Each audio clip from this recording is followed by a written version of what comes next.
Hello! Hello! Hi, chat! Hi! I'm... I finally got the stream up for the week.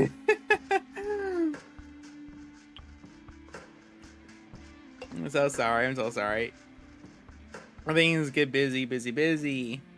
Each time I think I'm ready to go for hard week of just trying to do some content stuff. Real life finds a way to kick me in the balls.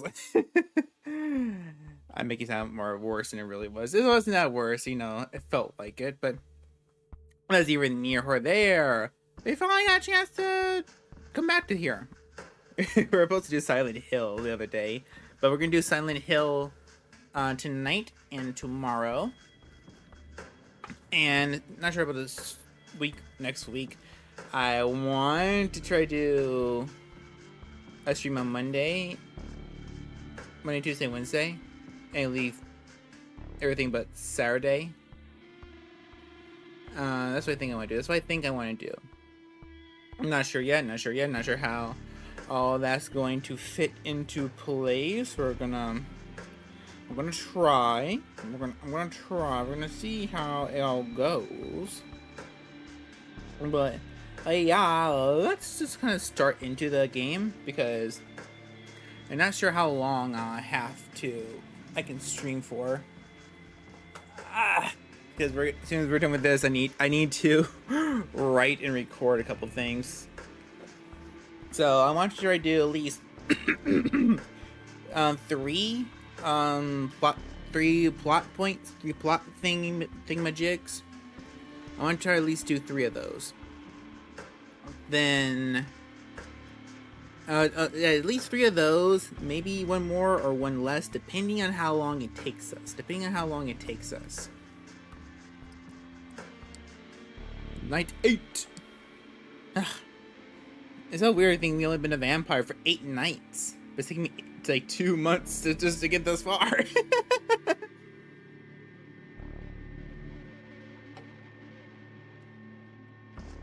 I forgot who we talked to last time. It was the priest guy, the vampire who's so interested in his vampire nature, who wants to know the secrets of life and death and all the above, the source of all the evil of what we are.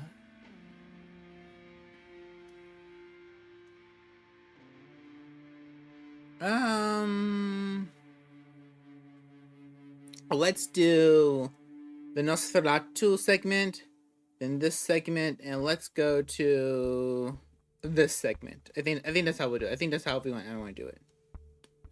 Alright, this chapter is called The Gift That Keeps on Giving. It's been a while since you heard from D'Angelo. Maybe he's busy sticking his nose where it doesn't belong, or maybe he pissed off the wrong people and is now rotting in a ditch somewhere. Either way, now as good a time to check up on him. It's been a while since we talked to him. It's only been like 2 nights. So maybe we should do this one then. Upon returning to your haven, you find a small scrap of paper lying on your window. Still, need a favor. If you're still up for it, come meet me in Prospect Tam. Alright, let's go meet Tam. Once again, you cross the gate of Prospect Park and head straight for where you last saw the feral duo. Minutes pass. Finding no signs of Tamika, you begin to worry that something might have happened to her. Suddenly, you hear rustling coming from the nearby bushes. It is not the stray cat kind of rustling either. Tamika? The rustling stops, only for a second. Suddenly, the bushes part and Ryul walks out, desperately trying to look confident. You wish. Listen, I want to have a word before Tam gets here. She seems to like you for whatever strange reason. But the way I see it, you're a nuisance at best. At worst, you're a threat. You don't like me. Got it. Forgive me if I don't lose any sleep over it. You should be. Because when I don't like someone, I do something about it, and it's usually not pleasant. Tamika is my sister, in every sense of the word that counts. That's. I just forgot something. I was so focused on the YouTube side, I forgot to check on Twitch. I know we're streaming on Twitch, but I can't remember if I changed the title of the stream. Let's head over there real quick. Stream summary, career dashboard. There we go.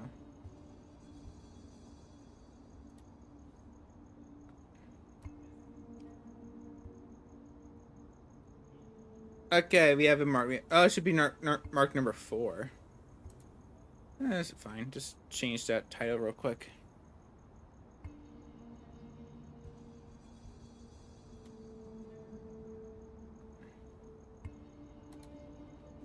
And done. There we go. My face! No, I'm not that depressed. I mean, I kind of was this morning. Because I couldn't get getting freaking sleep. Not sure why. I think actually, now I think about it, I think it was the medicine. I had to take. I took a prednisone last night. It wasn't that big of a dose, but what the frick? When did I put controls on OBS? I thought I disabled those. Ah. Ah. I actually kind of like this one. Ah, no, my jaw is falling out. My jaw is falling out. Open my eyes. Okay, they're open. Okay, good, better. Better. I'm gonna turn this keyboard off.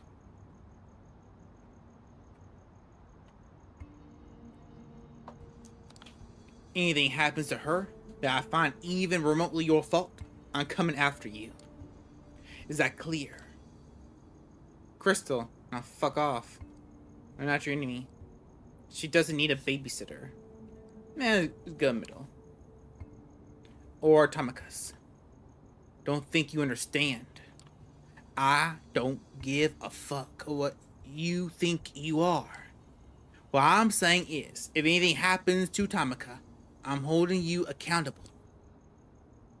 All of a sudden, the sound of footsteps reaches your ears. It's just faint enough not to be obstinate, but still loud enough to hear.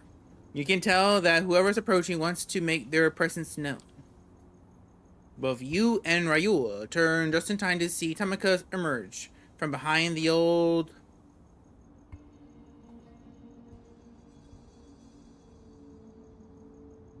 Okay, because I updated the thing. Addressing no one in particular. Did I miss anything? Your brother's worried about you. He seems to think I'm a bad influence. Ah.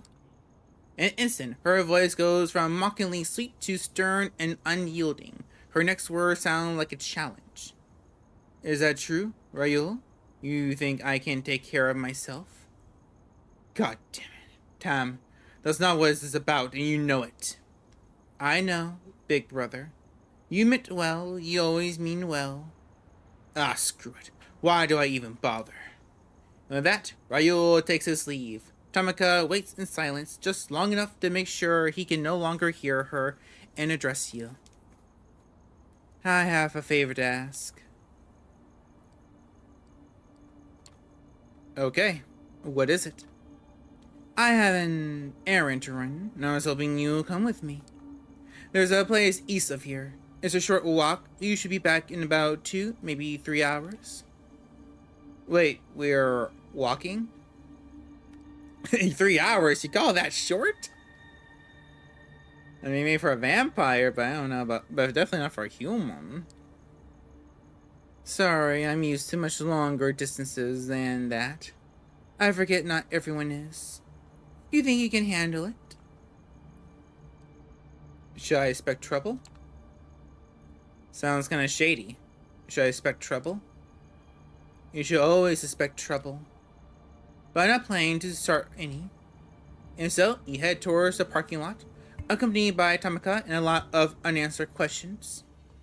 Following Tamaka's directions, you finally arrive at the Evergreen Cemetery, one of the oldest burying grounds in Brooklyn.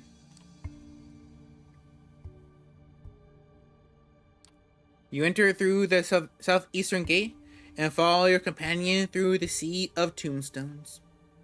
It's a nice enough place, as far as graveyards go, much less homogenized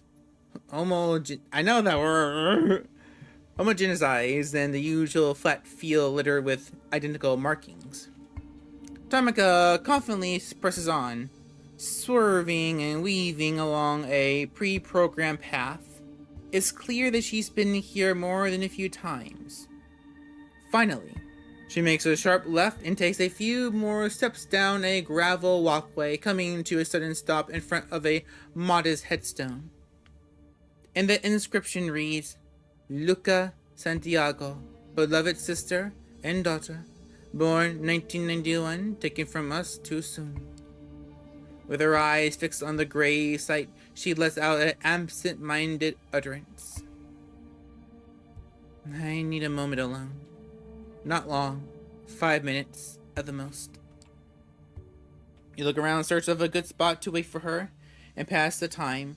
As far into the nearby lawn, you notice a lone bench situated under a weeping willow. Suddenly, you hear voices, distant but slowly approaching. Judging by the tone and timbre, you're guessing it's a couple of teenagers out to get their late-night kicks among the dearly departed. Might be a good chance to feed. Then again, you could just pass the time walking around the area. It's actually quite nice in a dark, somber kind of way. Wait, by that bench, by the tree, I'll take a walk. Let's just use a feeding opportunity, because if these kids are trying to make some trouble in a daggone graveyard, maybe they should deserve to be taught a lesson. Take your time. I think I'll go grab myself a drink. Just do it quietly. I don't want any trouble. Not here. You leave Tamaka alone and follow the voices. Soon enough, you come upon a couple in their late teens. Judging by the thick eyeliner in their clothes, consisting mostly of black leather and lace, you venture a guess that they love nothing more than to meet an actual vampire. You're happy to oblige. As you emerge from the shadows, you can feel your all intensify. The boy and the girl watch you, completely awestruck, waiting for you to approach.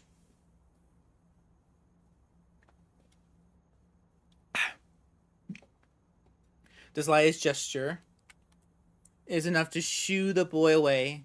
He sits on a nearby bench and watches completely enamored as your lips press against the girl's neck. It's a weird sensation to feel actual, honest-to-God pride in a victim's blood. But here you are. She's glad to have been chosen this way.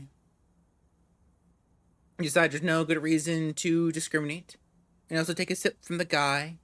His BO is pretty terrible, but the taste of his blood isn't half bad. Hoping the teens' post-kiss days will make your face just an impression in their memory, you leave them on the bench just as they let their excited hormones run wild and start making out furiously. Oh, okay, I guess we help them. Okay, as long as they had fun. You have expected Kodar to materialize, sword in hand, to deal with these loose ends, or with you for leaving them to roam like you did. You need to be more careful in the future. They're just dumb goth kids. They're just happy to meet and the actual supernatural. They ain't telling anybody. Unless they form a cult, then they'll tell everybody. Finally, you get back to the tree and find Tamaka sitting on the bench. Without a word, you sit next to her. You look over to her, doing your best not to stare. She looks down, crossing her arms and putting her hands on her shoulders. In an instant, the furious savage disappears, replaced by a vulnerable young woman. I think I'm done. You okay? Who was she? I'm better now. Sorry, I guess I should tell you what that was about.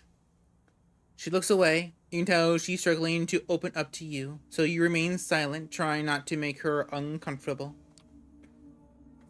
I was embraced, not far from here, in this cemetery. A fitting spot, I suppose. It was close to a decade ago. I've been on the road for a couple of years at that point, hitchhiking from one town to another. New York was supposed to be just another stop. And then I met Jezebel. She was strong, smart, independent. Seemed like someone I could trust, someone I could get close to. She never made me feel inadequate or ashamed. And she could hold her own in a fist fight too. Funny thing though, she only wanted to meet during nighttime. I didn't think much of it, even came up with an excuse for her busy, eccentric, whatever work. Until one night she sank her teeth into my neck. She sounds like quite a gal. A fighter, a lover, an undead abomination. She sounds like quite a gal. She was. Honestly, I learned more about her after she was gone. She was the real deal, an old school Garnell, a veteran of the Battle of New York. She looked away and grows recent for a brief moment. Anyway, she left soon after turning me. I think the conclave of Prague really shook her up. She left you alone? Conclave of Prague? Yeah, what the frick is the conclave of Prague? Prague. Conclave of what now? Prague. It's a city in Central Europe. It was supposed to be a neutral ground, a good place to discuss politics and strategy. It ended up almost turning into a civil war. Next thing you knew, the anarchs were expunged from the Carmelia. All they have done for our kind, the blood they spilled, it didn't amount to a thing. I can't blame Jezebel for feeling betrayed. But yeah, even though I still had Raoul and Luca, I was still furious and terrified. Luca died a few years later. Operation Lights Out, they called it. It was a coordinated assault by the Second Inquisition, a genocide by any other name. Her family got together, brought up a plot, and buried an empty casket. I guess they wanted some closure. Can't fault them for that. Even though she's not really here, I like to come and visit from time to time to remember me. No, it reminds me of who I am. Keeps me in check. Keeps the beast at bay.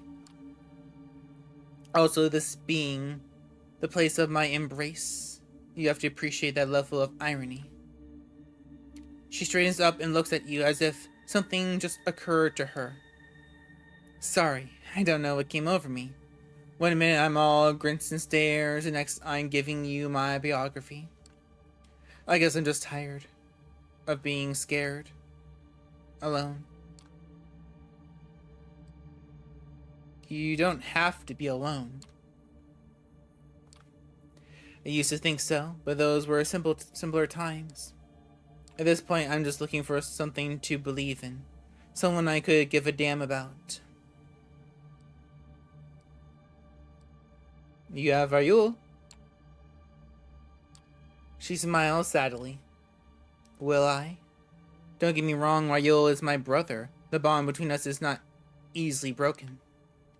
But he's got ideas and ambitions of his own. He won't always be there to watch my back. I can't expect that of him. You open your mouth, but before you can make a sound, Tamaka motions at you to keep quiet. She lifts her head and sniffs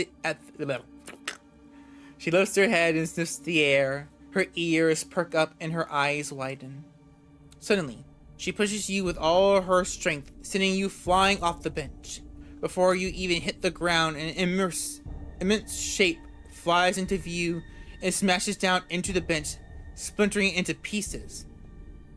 With the blood surging through your veins, you pounce onto your feet, You look at the mass of fur and muscles that just nearly pulverize you. The creature rears its head. Ah, I got something on my wish list.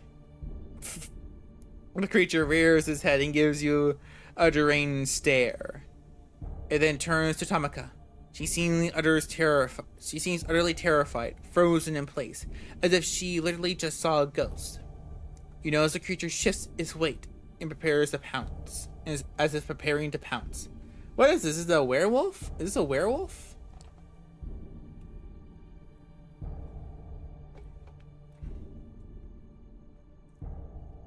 Ooh, clarity. Let's do clarity. With your reflexes greatly enhanced, you're able to get over to Tamaka and push her out of the monster's way. You both land safely on the grass while the beast flies through the air and smashes face first into a marble headstone. The creature then turns towards you for a second or two. It moves its mouth awkwardly as it's trying to remember how to form words. Wait, is it a wolf man? Is that a wolf man? What's it? No. Stay out my ground. The creature runs off towards a nearby clearing. Then all of a sudden, a gunshot sends it tumbling onto the ground.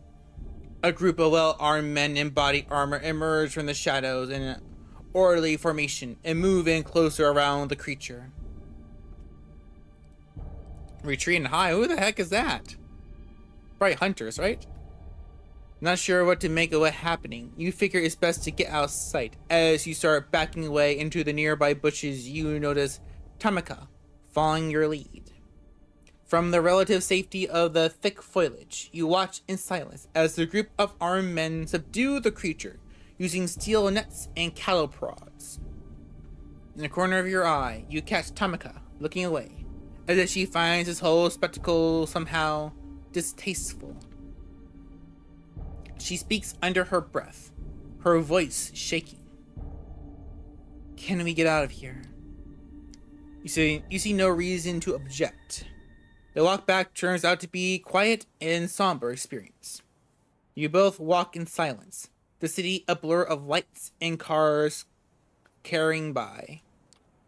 Carrying? You look over to Tamaka. She seems lost in her thoughts. Finally, you decide to break the silence. What was that thing back there? What the heck was that? Are you gonna be alright? I really want to know what that was, but our character, it seems like he would say this. Because he's so nice. He's a nice guy. You're trying to be a nice guy.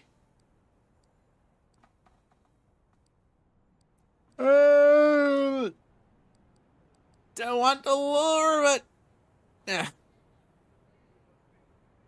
Are you gonna be alright? That thing back there really spooked you. I don't know. She catches herself and quickly attempts to hide her vulnerability. Yeah, I think so. It's just that I've always heard stories about the sacred one. Sacred one. I never thought I actually run into him.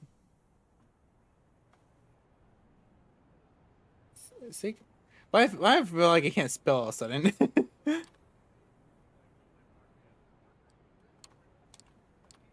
That's the only name he's known by. He's a cautionary tale for young Granal. He's what happens when you let the beast take over. I always figured him to be more of a metaphor. Seeing him in real life is like a Christian just happened to run into Judas Iscariot one day. Wait, what? Okay, I feel like I'm missing something here. So he's the sacred one. It feels like a Christian just happened to run into Judas Iscariot. But wouldn't that be...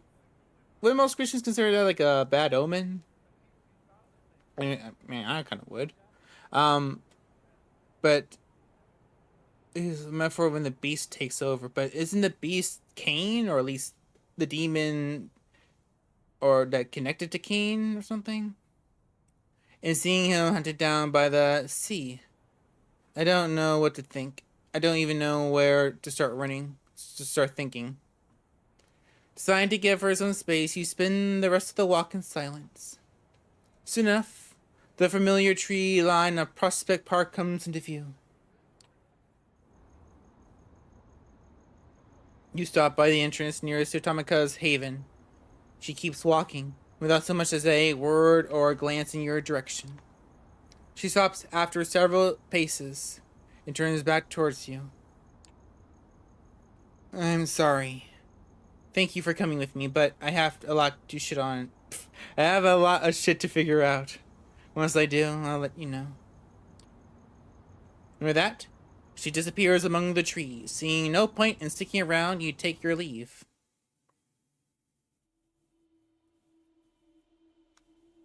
So let's look at our words.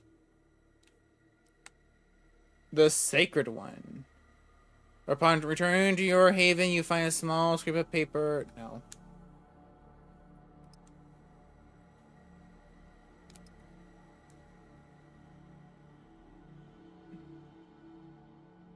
So, ghoul. I mind it.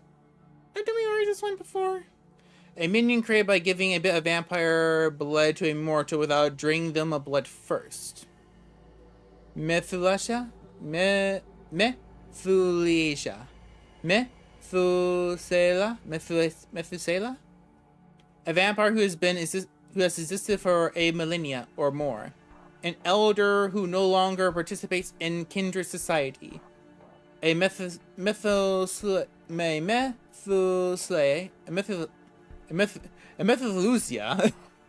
are rumored to hail from the 4th and 5th generation. So basically the children of the millennia from the Vampire Chronicles. A generation. The number of steps between a vampire and the mythical king. How far descended from the first a given vampire is. Low generation provides great power, just as it does a stronger curse and hunger. Gotta word these words. Antediluvians, antediluvians, the progenitors, members of the dreaded 3rd generation and the founders of the 13 vampire clans. Can we do any more stories? No! Okay, rest. I don't want to nap. I don't want to nap. Well. Qadar Sahim, the sheriff of New York, is knocking at the door of your haven. This is my own private domicile, and I will not be harassed. The sight comes as more than a little shocking. If he had business with you, you either expect to see him already inside or never seen him coming at all. Yet, there he is, on the other side of the peephole, patiently and politely waiting for you to let him in. No, we don't consent. Don't let him in. You carefully unlock the door and face him in silence. Evening. May I come in? You simply stare at him. Your lack of an answer doesn't faze him, and your lack of resistance as he starts walking inside has obviously been interpreted as a permission. Once inside, he starts looking around as you cautiously stay by the door. Haven't really had the time to make this place your own yet, have you? It feels like Langley's apartment through and through. A secluded study where nobody studies anything. Look at the books on this shelf. Obviously meant to impress guests, not to be read. They reveal nothing about their owner, aside from the aching desire to be taken seriously as an intellectual. God. I mean, good observation. And actually, that kind of sounds like Langley, our maker, our not so maker. He picks up one of them and smirks before putting it away. The phenomenology of spirit, next to all of the garbage poetry. We can make a bet if she reads more than 20 pages, I owe you $50 and a gallon of blood. The kind of place that self-profies hermits entomb themselves in to suffer. Considering how much you have to run around these nights, you probably only use it to shelter from the sun and rest, right? Even though he's obviously making an effort to come off as non-threatening, it's impossible to forget the first impression he made. You still see him as a fierce predator, trying hard not to expose his true colors. You sense a familiar fight or flight response as you struggle to find a diplomatic answer to his last question. If Kadar is bothered by your silence, he doesn't let it show. He keeps walking around, toying with whatever catches his eye. Eventually, he speaks up again. Watch any baseball lately? If I had to guess, you strike me as a Red Sox fan. I'm not into sports. I'm not really into sports. I will watch fighting on occasions, but not really. Not enough. I don't follow it. Now he's inviting you to talk in a more direct manner. You attempt to overcome your physical reaction to him and reply as casually as you can.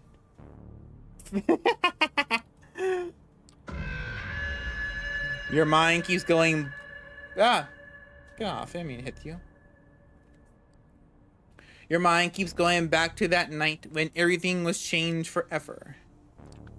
Waking up in hell with a body next to you, spending a night in that underground sweatbox, unsure of what will happen next.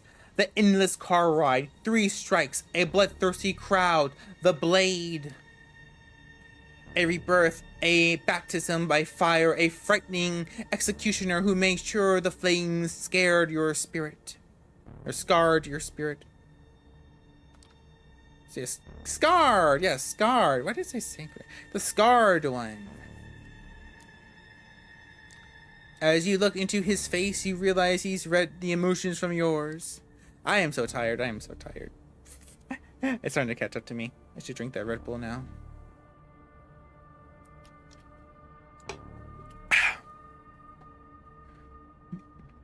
Not in the mood to exchange pleasantries, There's no animosity in his voice. He's just stating a fact. Let me get straight to the point then. He momentarily stops caring about his surroundings, turning all of his attention to you, and demanding the entirety of your attention in return. You see, there's something I realized over the years. In large part, I may have been hired just to look menacing with a sword, but my job is all about seeing through bonds and relationships. The Camarilla would be safe as long as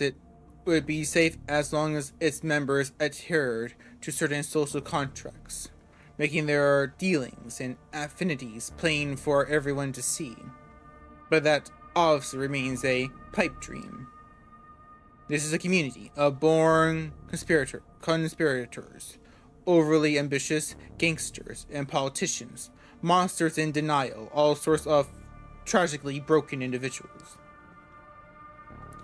They are driven by desires that make them incompatible with the Masquerade, incompatible with prolonged survival of the Camarilla, incompatible with the methods I use to operate.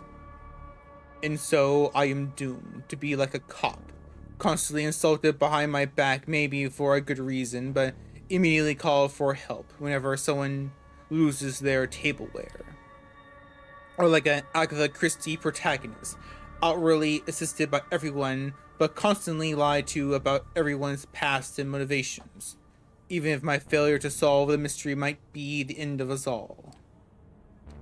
He tries to sound like he's peacefully resigned to his fate, but it's easy to detect a tinge of regret in his voice, a belonging to someone who's once had bigger ambitions than this.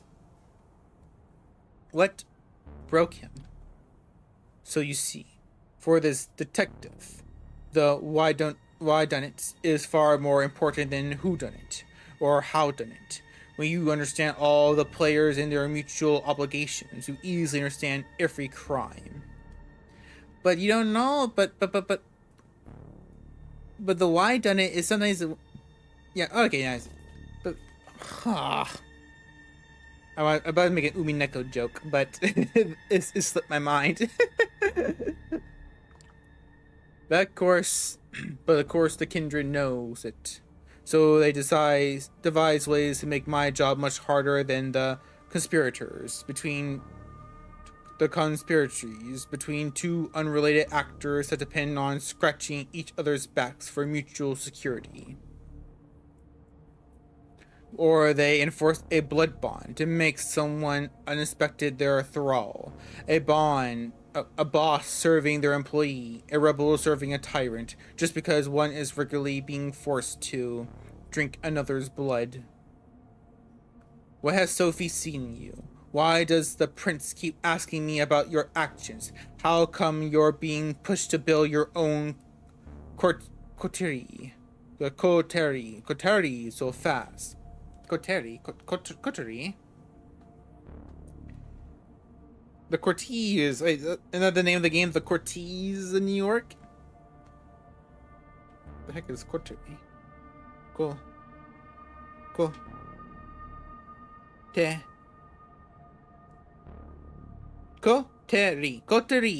A small group of people with shared interests or tastes, especially one that is exclusive of other people. Okay, so it's our found family. Our group, our business partners. Okay, I get it. You're surrounded by unclear motivation, which you yourself don't understand. That unnerves me, and it should unnerve you as well. And you unnerve me. You've made one hell of a first impression. Finally, you manage to raise your voice. Quadir notices the effort and smiles softly. So you haven't gone mute since the last time I saw you.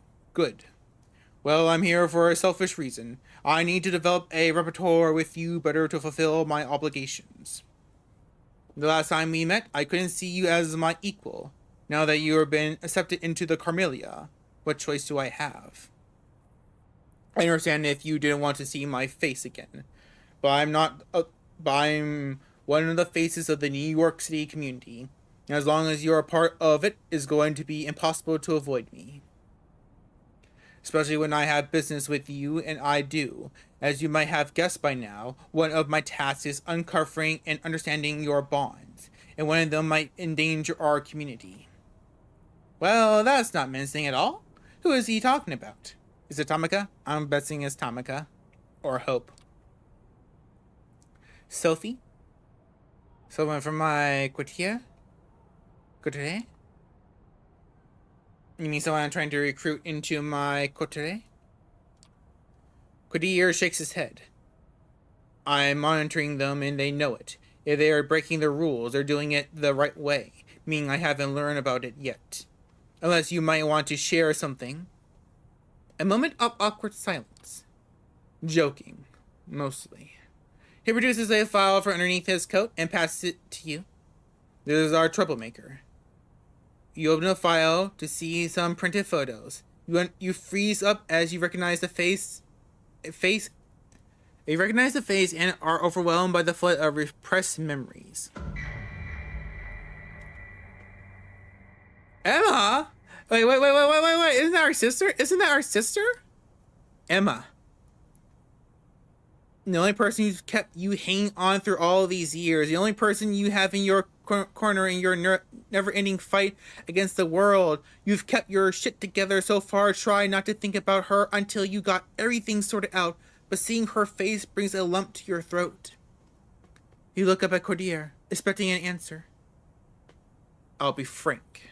At first, I thought you were a total commercial failure. Someone destined to eventually disappear from the streets of New York without a trace or one soul to care. But it looks like your sister is the best guardian one could ask for. Lots of friends in high places and lots of favors to collect. The word is, she'll do anything to get you back. The risk of endangering us is relatively low, but from from non-existent, which means your sister must be stopped. Must be stopped? Sound threatening. You. What do you mean by that? Can I just repress her memories, make her go off somewhere for a long vacation? I'll arrange for you to meet tomorrow so that you can straighten the situation out and say goodbye to the life you've forsaken. He'll arrange. What? Your eyes must look like saucers right now. Usually these matters are left to my discretion, and I can't think of an easier solution. The lost sheep reappears, takes care of unfinished business, and disappears, never to be seen again. Nobody cares. It's simple, it's clean, it's contrived schemes, no unnecessary victims. And it gives me an opportunity to learn more about you as I observe when neonates interact with kind they use to hold dear. Their true natures are laid bare for everyone to see. Of course, he's invested in being kind to you, or he's making clear his self-serving intention so that you don't start figuring them out yourself. Any objections? Any alternatives are probably worse. You shake your head. Very well. I'll arrange a meeting and drive you there tomorrow. Better come with a load of bull that is easy to swallow. He disappears from the apartment, leaving you as confused as the last time he closed the door on you. God damn it. God damn it. God damn it. You need to think it through. For a long time, you just sit in your haven, lost in your thoughts, trying to come up with lies that will convince the only person who ever seen the real you.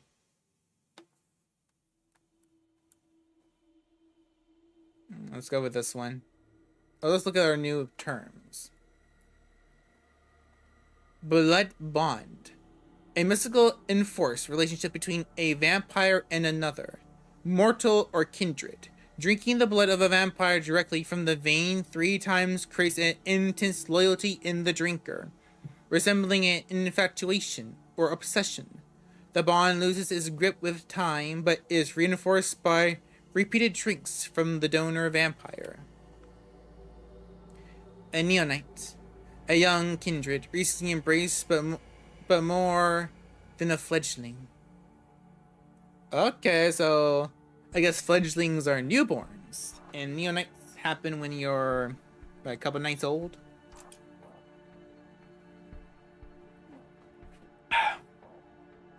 Okay, time for the Red Bull. Ugh.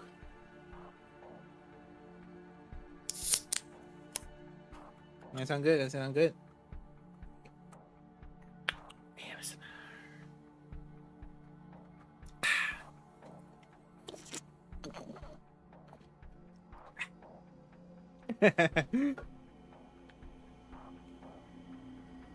Somebody watch. Let's do this one. Somebody watching. Part 1. Recently, you're feeling as if somebody keeps tailing you. Time to confirm your suspicion. Someone is following you around. Has been for a few nights, maybe longer. That can't be a good thing. The only question is, what to do about it? Tell Sophie you have a problem. Provoke the stalker to appear. Tell Sophie. This is clearly something more serious than what you can figure out on your own.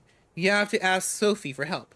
She must have experience with all kinds of stalkers, invisible or not.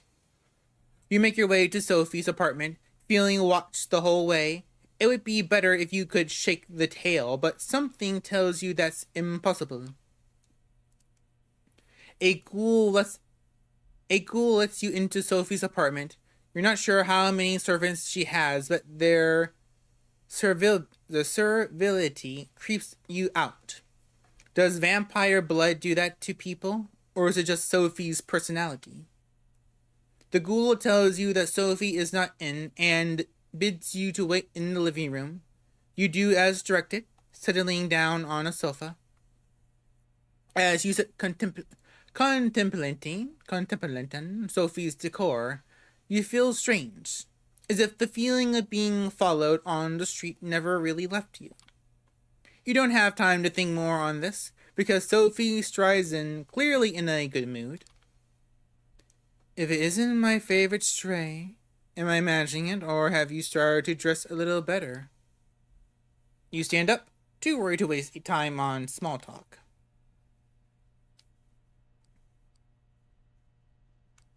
I'm being followed, right? I'm being followed. Some creep has been tailing me for a few nights now, and I can't shake them. So you led them here? I appreciate your initiative. This is a cause for concern, to be sure. In fact, Sophie looks around the room, suddenly startled. I can't believe it. As Sophie stands up, ready to face whatever danger she senses, an invisible force pushes aside her servant standing in the doorway. You hear the door to Sophie's apartment open and close. Sophie sighs and settles back down as the ghoul disappears into the hallway in a vain effort to catch the stalker. I suppose I should scold you, but in a town full of Malkavians and Nosferatu, that's probably useless. Sometimes this happens. This is embarrassing. You should be careful. I'll assign one of my servants to watch your haven. You leave Sophie's apartment, chastised and confused. If invisible Orlocks in gestures can follow you anywhere, how are you supposed to stop them? Perhaps it's all part of the game the kindred seem to play with each other. Hard to say if that makes it better or worse.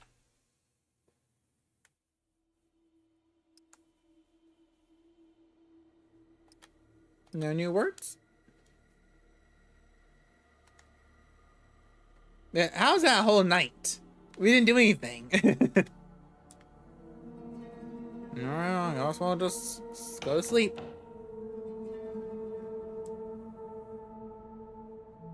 Aw, come on. I thought we could at least do one more mission.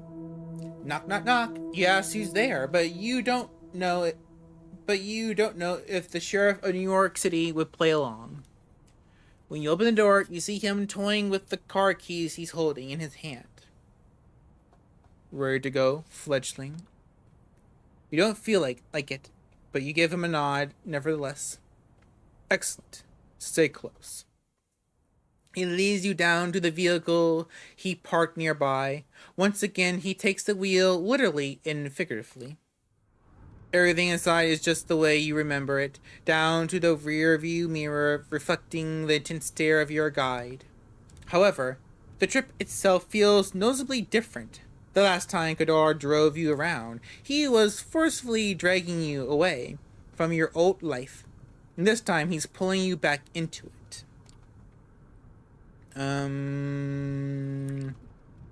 Let me tell you how this is going to go. As I said, I arranged a meeting between you and your kin.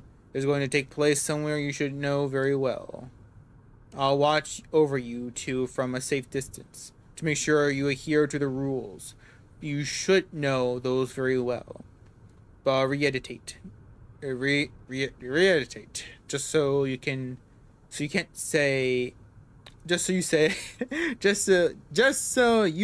ever say I didn't warn you.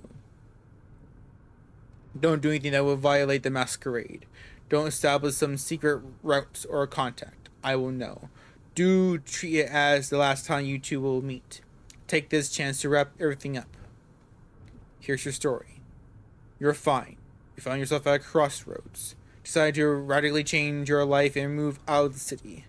The subway is unbearable. The rent is too high. They've heard it all. However, you wouldn't leave for good without saying farewell to the only person who cared. He gives you a compassionate stare. Is going to leave a scar, boy. But a true artist knows those are not something to hide, but to display with pride. You are a fresh corpse. People you meet can still leave a mark on you. One night, a long time from now, you realize you miss collecting new wounds. The car makes a sudden turn. I'll leave the finer details to you. Just be so kind and don't make me regret it. You can sense he's going out of his way for you, but doesn't try to force you into gratitude by stating it plainly. If you know, you know. He'll see if you are worthy of his aid. We are here. You take a look around and recognize your destination. He was right. It was a familiar place. It's right next to the exhibitions place. The one where you met your future sire. This is where you saw Emma for the last time. This is where they last saw poor Hanyo. Who knows whatever might have happened to him. That's what your sister's trying to find out. I took the liberty of messaging her in your stead. She's there, waiting for you to come and explain yourself. He turns off the engine and relaxes comfortably in his seat. You silently leave the car and head straight for the exhibition space. The elevator right up just doesn't seem to end. After what feels like 5 hours, but in reality is closer to 30 seconds. You finally reach your floor. There she is. There she is. Em is standing there looking at the paintings. She's trying to act carefree, but is holding on to her bag a little too tightly. When she hears your footsteps, she's startled. Then she sees you, and her eyes immediately fill with tears. She runs up to you and gives you a hearty hug. God damn it, Anya. God damn it. You stay in her arms, silent for a little while. The bonds of blood run deep. This feels right. You're so cold. What happened to you? You look into her eyes and start searching your heart for a lie that would satisfy her, if only for a little bit. There was sudden opportunity. I love you. You can't come up with anything convincing, so you decide to tell her the only truth you are able to share. I only want you to know this. I love you. If there was one person I ever loved, it was you. I've always known all the things you did to save my stupid ass. And I wish I could She hugs you more tightly in response, but quickly lets you go. Not satisfied, she wants answers. What happened? Anyo, talk to me. All the life-saving work she sent your way, from the concept artist job to this very exhibition. I've been losing my mind. Talked to literally everybody I know to ask when the last time they saw you was. All the time she helped you get your shit together. I've always been honest with you. The least you could do is return the favor. She has, and she absolutely deserves to know. No, but she can't. Kadar is waiting downstairs. Hanyo? Her voice startles you. Your first instinct is to run. And like the beast you've become, you trust it. Hanyo? You can't do this. Not now. Not like this. She watches you, kindred, an undying creature of the night, zoom away from her, run into the elevator, and press the ground floor button. This might be the last time you ever see each other. At least look her in the eyes and force yourself to tell her one last thing. Oh no. Omi, don't search for me. For your and my own good. She's too stunned to react as the elevator doors close. You slide down the wall, hiding your face in your arms.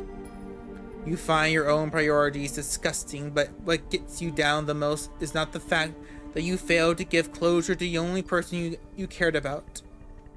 It's more that you failed to make this farewell beautiful. That was... Okay, why did that go down like that? There was barely any options. I just hit one prompt and it goes, oh, there's it. No more. Bye-bye. It makes you feel like a failure as an artist. Even with all this newfound power, you still can't express yourself through the canvas of your life. You're still stuck in your old ways. Okay, that scene sucked. That scene sucked. I was gonna be honest, that was awful. I wonder how the other ones go. We might do another playthrough. But you know M, she'll take the pain you caused her and use it to make art that resonates the cells. With authentic trauma is the best gift you could find to repay all her generosity. Authentic trauma. Oh no, we really are becoming a creature of the night. Jesus Christ, you're disgusting. If you consider all those emotions commodities, no wonder you're a failure as an artist. The elevator doors open. Better run while she's still up there.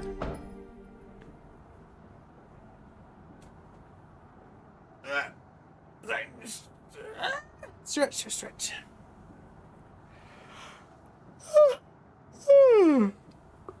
Back to Kadar's car. Once you close the door, he instantly puts his foot on the gas pedal. Walking off the pitch with no regrets. So everything he had to say? Kadar sighs. Yeah, that's what I gather from here. I'll keep an eye on the situation. Placate her somehow if she won't stop looking. I got some well-tested methods. Non-violent, of course. He gives you a good stare via the rear view mirror. You're an artist, aren't you? You nod, half-heartedly. So, you of all people should know that things never work out the way you plan. There could always be more times to plan, tools that could help you execute it better. Perfection is just an accident. The only thing you can give is your best shot, given the circumstances, and immediately move on to the next thing. When all is said and done, regret is nothing but narcissism and a waste of time. Sophie, Yukadir, those are the materials you've been given. They are potent ones. Make the best of them, so that they might create something more beautiful than your artist tools ever did. And as a side note, I envy you. I wish I still had someone to make my knees feel like jelly, even when you can't see them anymore. Just knowing they're there keeps you in touch with what you once were. The car speeds up to cross the intersection. Before the lights turn red, you give Kadar a good hard look.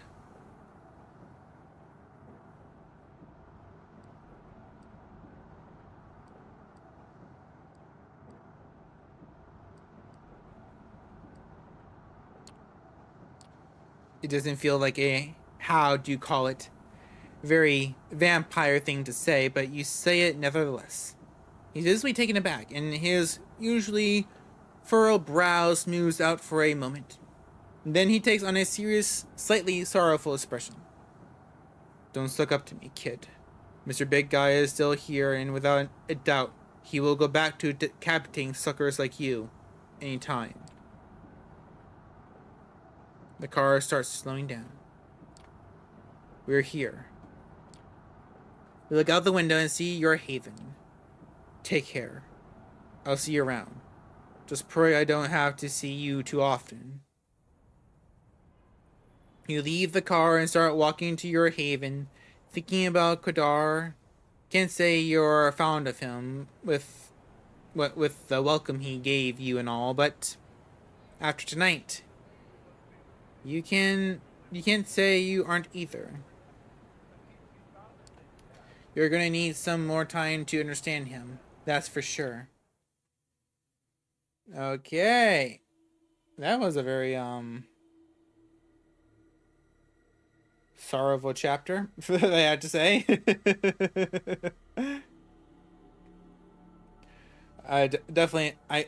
You think we'll meet her again? I hope we get to meet her again. I feel awful for how I left her. I really want to give her one more hug and just whisper in her ear.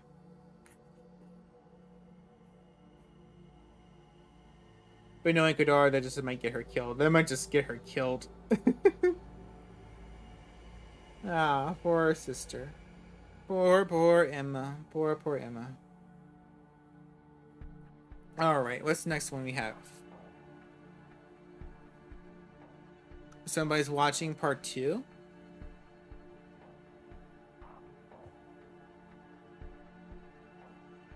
The Battle of the Cloisters.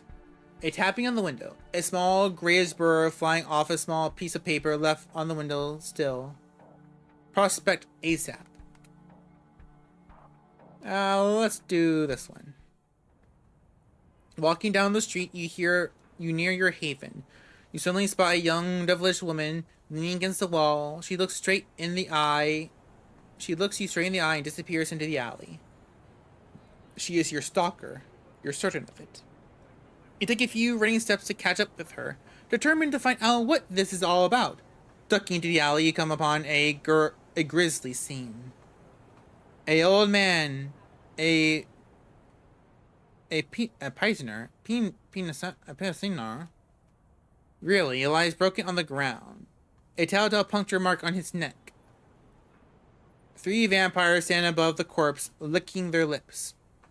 All were embraced young. 2 men and a woman, black hoodie, bicycle chain, a facial tattoo. You've never seen them before, and you assume you know why. They're anarchs. Okay, she's a dark silhouette. That's creepy. Hey, it's the Carmilla fucker, just as promised. That being of these privileged little shits. You walked into the simplest ambush in the world. The woman you saw briefly at the mouth of the alley is nowhere in sight. Perhaps that shouldn't be surprised given her obvious powers of invisibility. Let's all calm down. Well, let's calm down. There's no need for violence. The anarchs come closer, crowding you menacingly. Oh yeah? Well, if I like a bit of violence. I've done nothing wrong. I have no beef with you or your kind. The anarchs look at each other. You know what? You convinced us. We'll leave you in peace. They all laugh. From one of them, a guy punches you in the stomach like a boom. You stagger back, trying to figure out whether you should run or fight when you see the anarchs looking past you. There are mortals, ordinary New Yorkers, gathering at the mouth of the alley. You see cell phones, people shooting videos. This is a masquerade breach for sure. The anarchs come to the same conclusions, as if by a common wordless decision, they turn and run down the alley, away from the crowd. After a moment hesitation, you do the same. As you emerge onto the streets on the other side of the block, there's no sign of the anarchs. One thing is clear. Your mystery stalker is not worried about you getting hurt. Okay, time to sleep.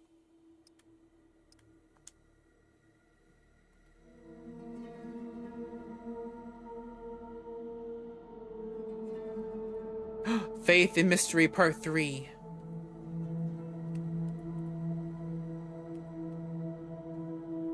Benet believes the time has come for you to meet Father Anthony. The holy man's presence terrifies you, but approaching the cathedral on the street makes you nervous. You've been here twice, and twice something bad has happened, or almost happened, as in both cases you ran away. Bennett. How do you freaking pronounce that name? I need to look it up. Look it up.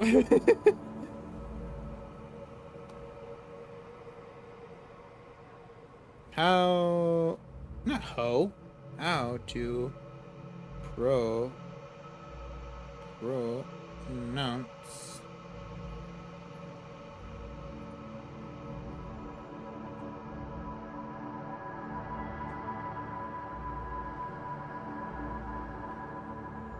Benoit. Oh, it's Benoit.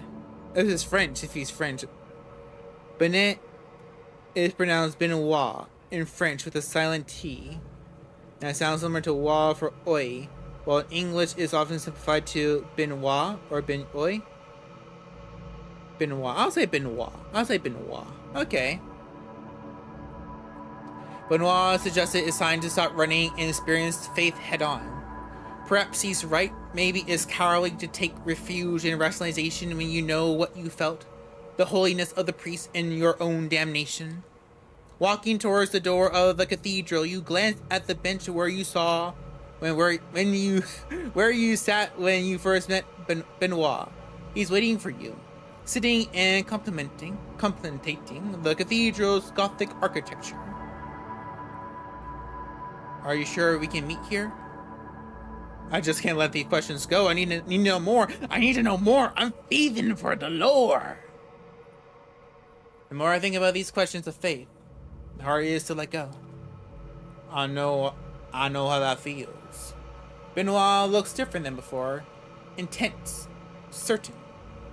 We had some time to think about what we spoke of before. You had some time to think about what we spoke of before. I'm not sure what to believe. I want to learn more about Cain.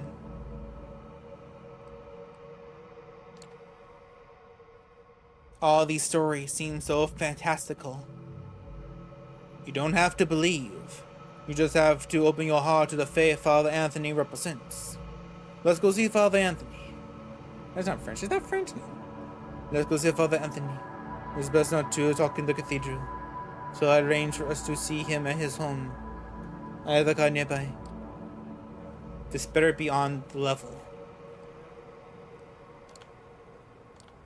The cathedral has become too exposed. That's what I thought. Some things are best done with privacy. You follow Benoit as he walks down the street until you come to his car, a surprisingly pedestrian family sedan. The essence of the Masquerade is inconspicuous. Nobody expects a vampire to drive a car like this.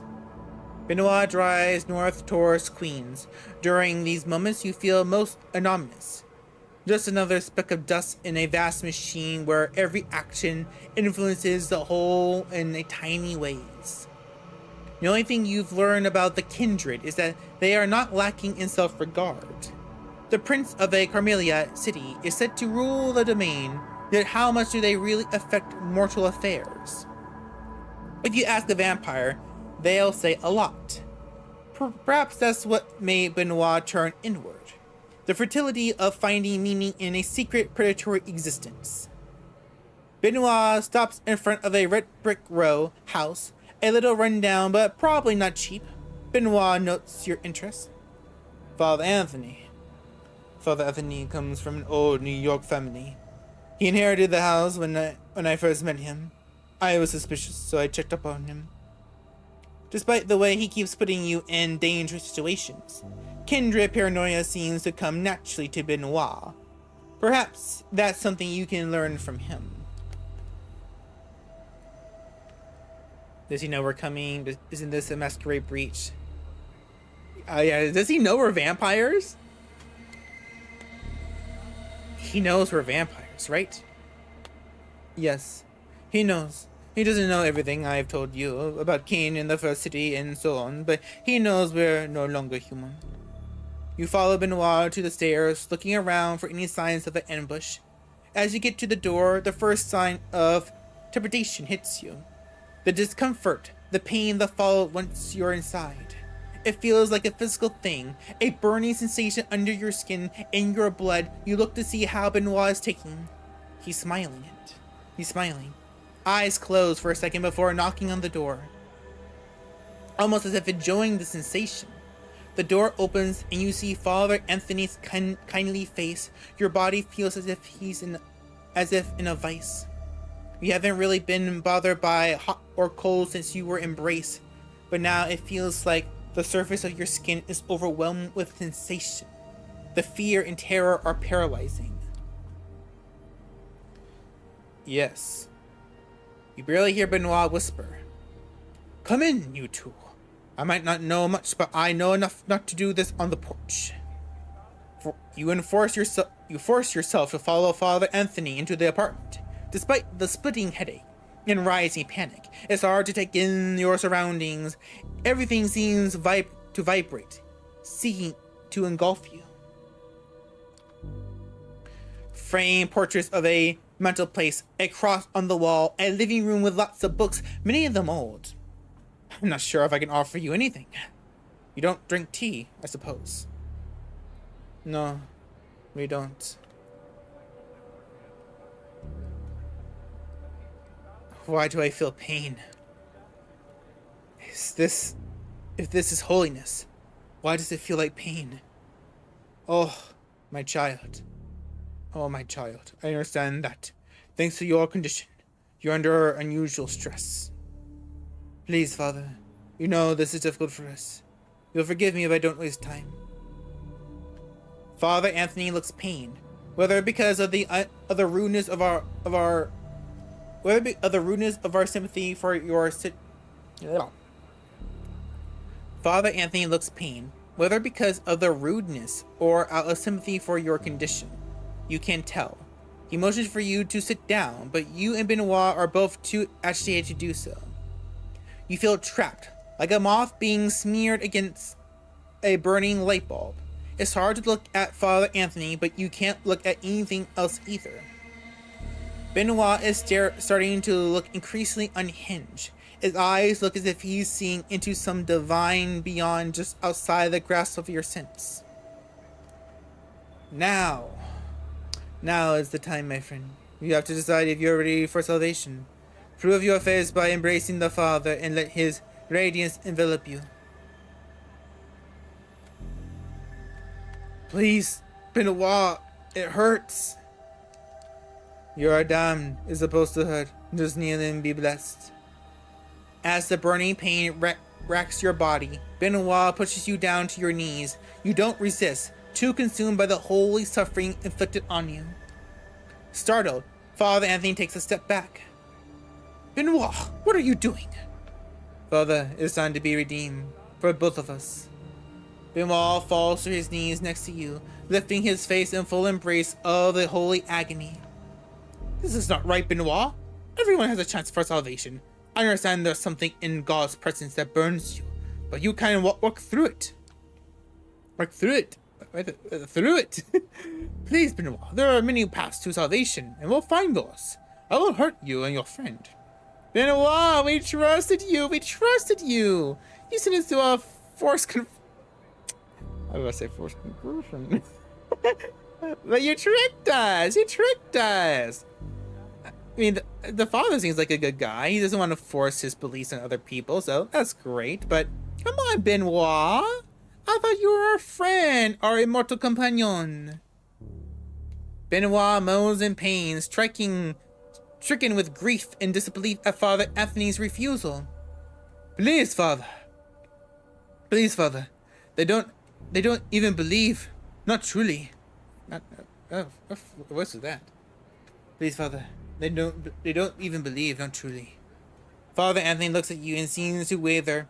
Even his belief in salvation has limits. Kill the father, profess your belief, run away.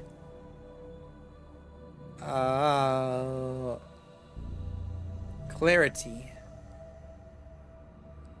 What happens if I profess my belief? Oh, I don't want to kill the father. I don't want to kill the father. And that's to me. He seems like a really good guy. He seems like a really good guy. Oh, no. If I profess my belief, I'm going to get sucked into Benoit's ways. I'm going to sucked into Benoit's ways. His forced conversions. His... Oh, no. What's going to happen? Will I be cured of my vampirism?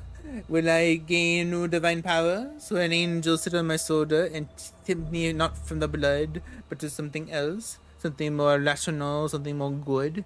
Will he demoralize or take away the evil of it all? I don't want to run away. I want to see where this goes. But I really.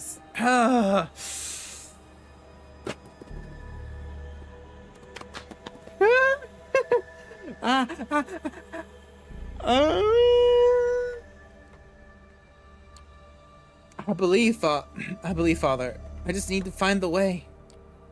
Your response makes Father Anthony steel his resolve. He is a man of grace, and he believes salvation extends to everyone, even vampires. Benoit, your weakness blinds you. Sometimes a martyr succumbs to a special kind of vanity, where they imagine their pain is holiness. Yet our goal must always be to help our fellow man find the right path. Benoit is still kneeling. He looks at Father Anthony in confusion and surprise. Please, Father, forgive me. I don't know. Shh, Benoit. We have time to talk. Meanwhile, I think it's better for your friend to leave. I can't claim to understand the effect I seem to have on your kind, but I'm not convinced it's all sultry. Father Anthony looks at you kindly. Go. Hope we can talk again someday. There is hope and for everyone, even you. You're weeping, tears of blood staining your cheeks. Staggering and unstumbling, you retreat to the door, the distance between you and the Father already making it hurt less. You hear Benoit's whisper confession behind you as you escape to the night. You're safe, but the implications of your experience are troubling. What does this mean? Whether practical or spiritual, it feels like you have to think about this for a long time. You're free to return to your haven, and there is a distinct temptation to keep the events of the night to yourself. Yet these events cannot be good for the Masquerade.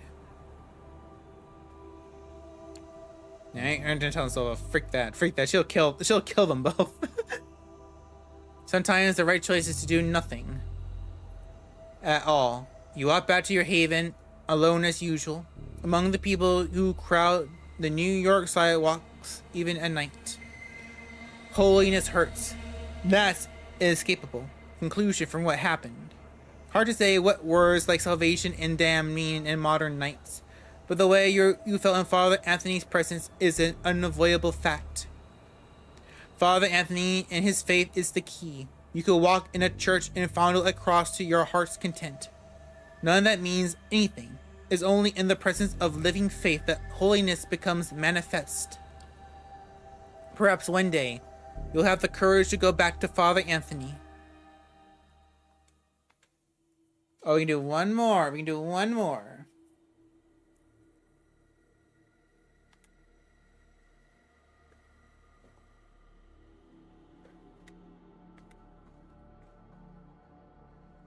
What night are we on? Tell me what night we're on.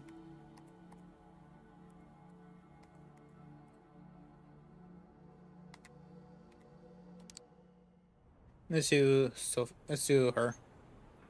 When you reach the cafe, you're welcomed by the familiar face of the waiter, who first let you inside. Eugene looks and nods. He hides his vape pen in a back pocket.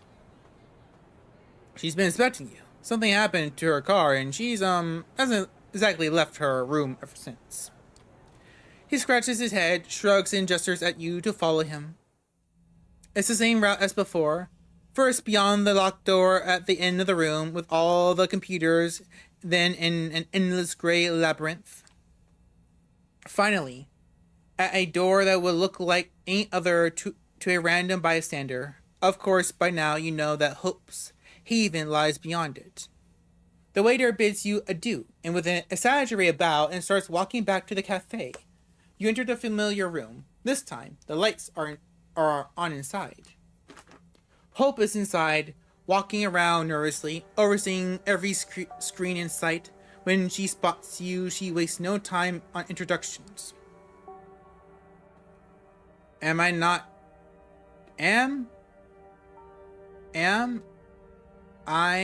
am not talking, not okay at all. Kara Montgomery, what do you know of her? I know the name. Not a lot. Heard something. Not a lot. No. You could have seen her in lists cycles such as Top 5 Badass Women in Tech 2018, 12 CEOs who spark innovation through empathy, or 20 entrepreneurs with mysterious ties to Jeffrey Epstein. Oh, freak! Excuse me. Epstein, we're gonna fight vampire Epstein? Are you gonna go to the vampire island? You don't get to voice your answer. The question was just a minor curiosity. She has a monologue to deliver and she won't allow any interruptions. 20 years ago, she was a failed .com investor. Now she's CEO of Double Spiral, a brand management startup working at the crossroads of a big data and influencer culture. The quotation marks are audible, dripping with venom. Long story short, she spent years convincing her Carmelia contracts as an out-touch old farce angry about smartphones that Kendrick can benefit from controlling the internet. I mean, that's not a bad thing. It's not like a bad thing. I mean, that's not a bad idea. Just, global takeover and stuff. Sounds a lot like what the governments of the world are trying to do nowadays. Her IT ghouls have done a lot of research on deepfakes, AI, and machine learning. Her goal is the ability to generate thousands of believable online human accounts. Yep, that's exactly what a lot of people are doing nowadays, too. Wow, this is so topical. This is so topical. Oh my god.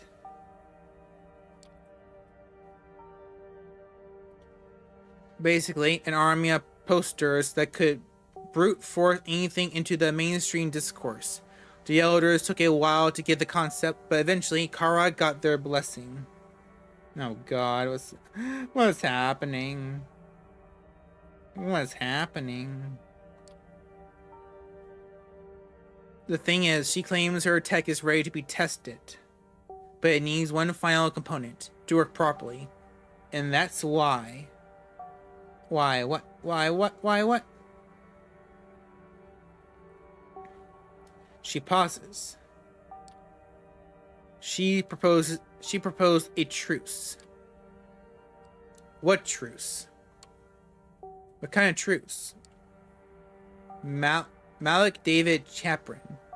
The become my friend or face a violent death kind of truce. Not exactly fucking convincing, if you ask me. But no matter how much I hate her guts, this is a blessing in disguise. Hear me out. She picked up a public place in Manhattan, neutral ground where we can meet without the fear that the other party might do something stupid and violate the Masquerade. She wants to talk. Well, just talk. You will go there in my place and listen to her terms. We won't accept them, of course, especially not after she just tried to kill us. You will just steal her voice and walk away. Steal her voice? But with tech? Or is that like a power? Is that a power I can do? Can I voice mimic? Like in True Blood?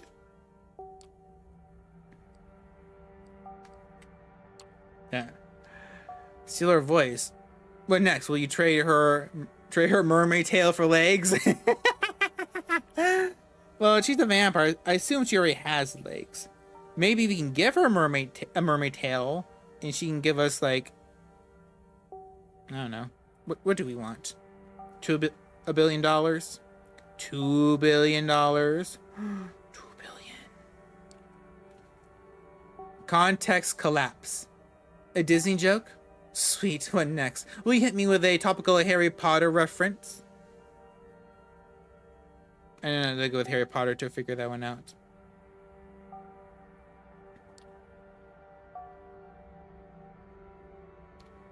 I'm not trying to be obtuse here. Wait a second. Let me explain my plan.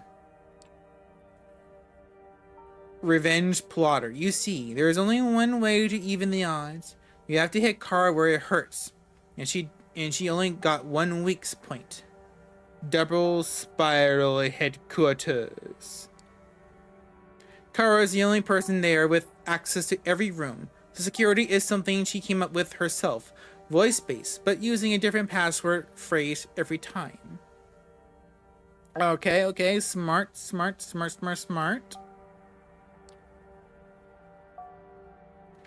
That means just recording her talking is not enough if we want to get in.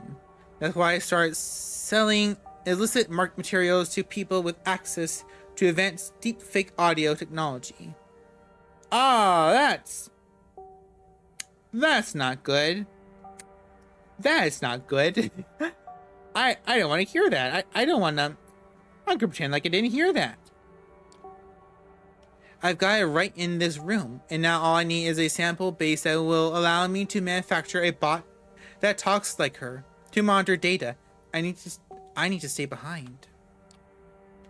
Still, I think the plan is pretty simple. You talk to her while wearing a wire, and I process the recordings here to steal her voice, and voila, she's wide open. Then we invade a double spiral and destroy it from within. The evil is defeated. I become a part of your crew. Happy ending for everybody. How does that sound to you? Won't I be in danger? Will she even talk to me? She wanted to talk to you. Why would she talk to me?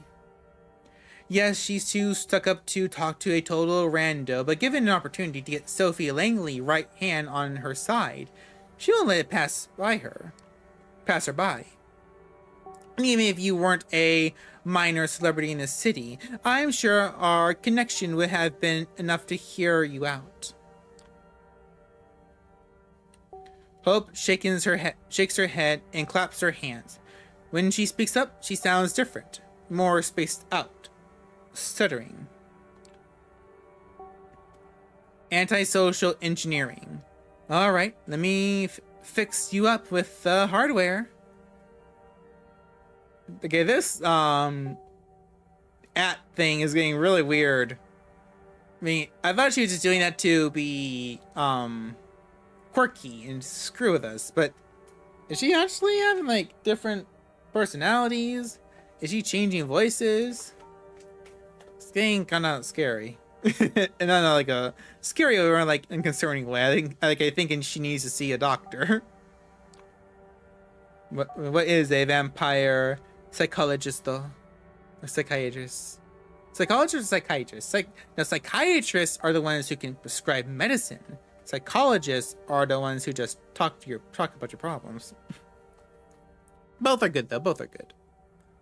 She hands you a minuscule earpiece and starts attaching a small decorative pin to your clothes, along with some masked wiring. It's a directional microphone. I can clean up the audio later, but keep it pointed directly at Kara as much as possible. All right.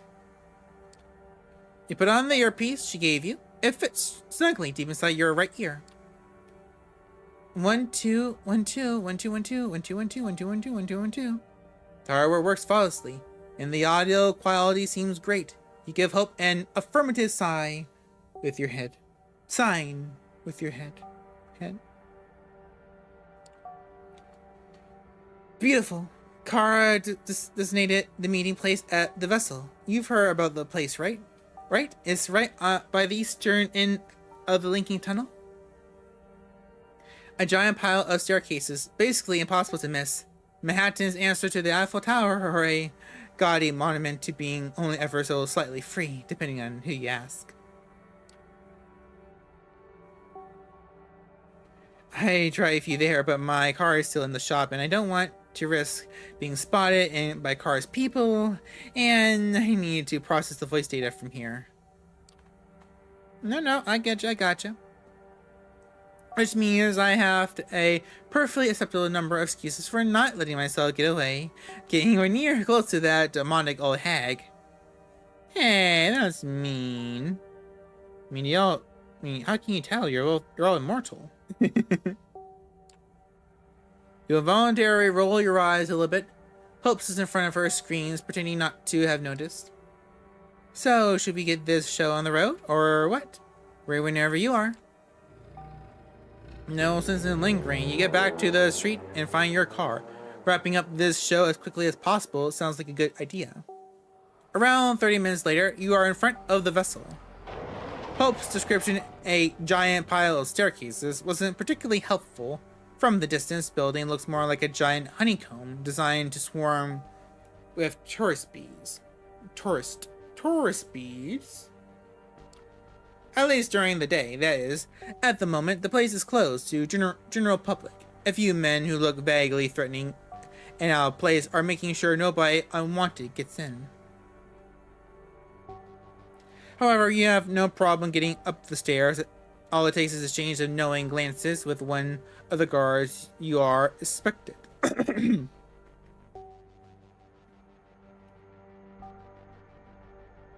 Okay, I need to take a drink. We're gonna take a drink. It's for too long.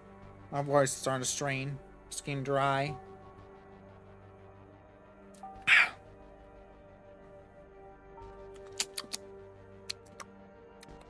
Good. A lone figure appears in your sight, staring down at the streets of Manhattan. You know, see, people often complain about being unable to see the starry skies. Yeah, starry skies. Up. But I always thought the real tragedy was how they're unable to appreciate the man-made sea of lights that surrounded them. I think you can appreciate both and miss both, depending on where you live. You can teach people a lot of things, but you can't teach them to see, huh?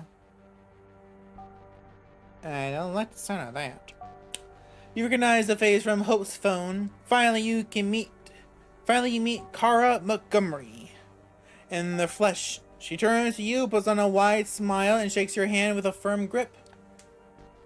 First a representative of Sophie Langley, now a representative of Hope. Now, not the way I developed my own career, but I gotta say, not many neonites get around the way you do.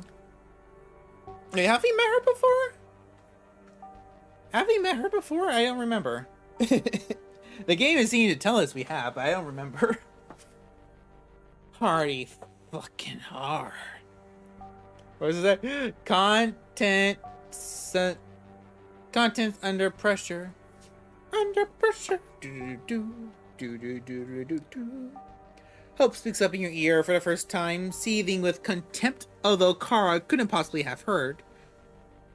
She immediately goes on to address her absence. Can't say I expected you to actually arrive here with your... Can't say I expected her to actually arrive here with you or instead of you. On the other hand, I'm sure every single word I say will be instantly relayed to her. Chinese demographic. For the first time in forever, your empty blabbering will serve an actual useful cause. So let me make sure we cut out everyone but the middleman for a while, okay? She takes out her phone and taps the touchscreen. In a few seconds, the barely perceivable buzzing sound in your ear disappears completely. Is that EMP? Or at least something? No, it's something to block the signal, right? You can't hear Hope anymore. It's probable she can't hear your voice right now either, which would mean she must be raging and cursing out everything in her sight at the moment. This obviously wasn't something she expected to happen. Could it be that Kara saw through your plan? You have to play it cool and see what happens next. Knowing Hope, you probably heard whatever scraps can. Knowing Hope, you probably heard whatever scraps can be Googled about me and a pile of insults for good measure. Obviously, I know everything there is to know about you as well, Hanyo. I don't believe we have a need for formal introductions, but first off, let me apologize for the discomfort my former employee has caused you. I wasn't remotely aware of his planned actions against Hope. I fully condemn them. I'm glad to see you unharmed, and of course, applaud your swift disposal of the psycho. Langley chose you well. Applaud. Yeah, is that right? Applaud. Brief silence. So let me cut to the chase and present myself the best way I know how. Through my ideas, who do you think has a monopoly on reality? Not much for small talk, is she? Who do you think has monopoly in reality? Who would it be? The corporations. We do. The state. It is the corporations. That's a fairly typical answer. Very 21st century sounding. Have they succeeded in replacing the state here, though? She signals someone behind you. For a while, you've been watched by Kara's men who circle around the staircase, presumably her ghouls. One of them sits off downstairs.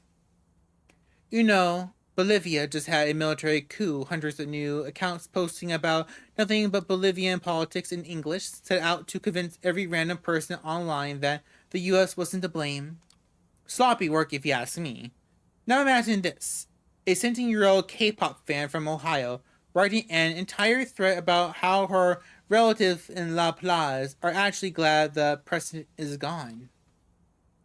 A film reviewer with a side interest in politics selling you a CIA-approved narrative about Evo Morales, an approachable fitness guy explaining the situation to you in simple terms just like this. Animated voices, expressive gestures, and steady eye contact. She taught herself how to project a good image. But isn't it natural yet? At times, it feels as if she's screaming at you to trust her.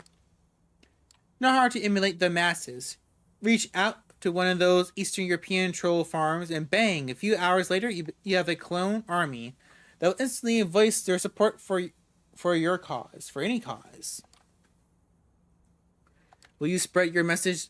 You will spread your message, but you won't foster a new culture that serves your goals. Won't masquerade your meanings as independent thought. For that, you need personalities, not the masses. But the ability to emulate personalities? A whole different ballgame. Not craft, but an art. You need to understand your fabrication so deeply that you start to hate it, and then learn to love it. And if you want to make a bunch of those personalities follow one agenda, you need a once-in-a-lifetime team to achieve that. A like-minded artistic collective, both ambitious and obedient. Even though you can't hear Hope's voice in your ear right now, you could swear you hear her in Kara's speech. Exact same tone she was using when monologuing in the car. Oh, so they're pretty close. One of them must have been a big influence on the other. Or perhaps they used to be in a position where they both shaped each other's personas. Hard to say.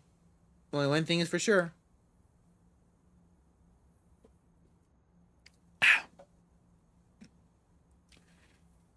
And that is, Hope must be absolutely furious right now.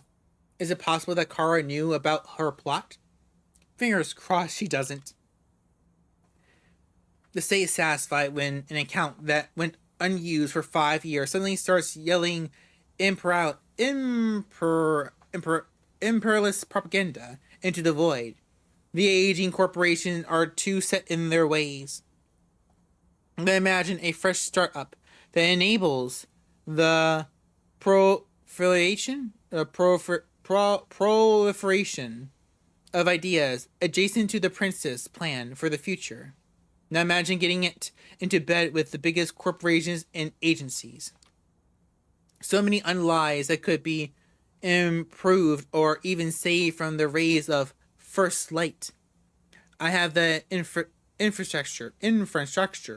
I have the elders' support. All I need now is a mastermind at the center of it all.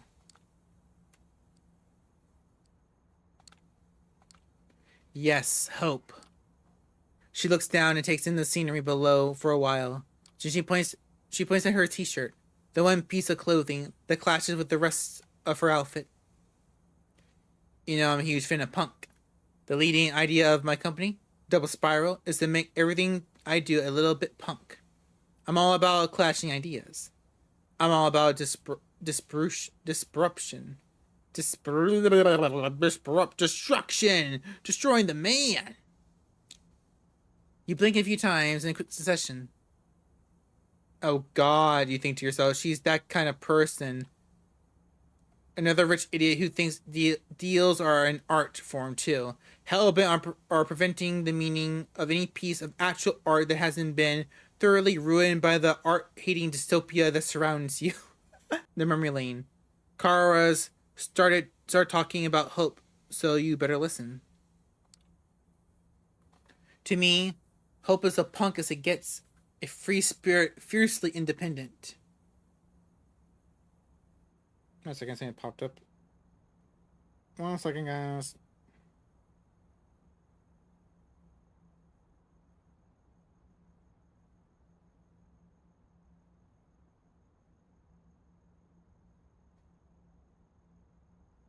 Okay, we're good.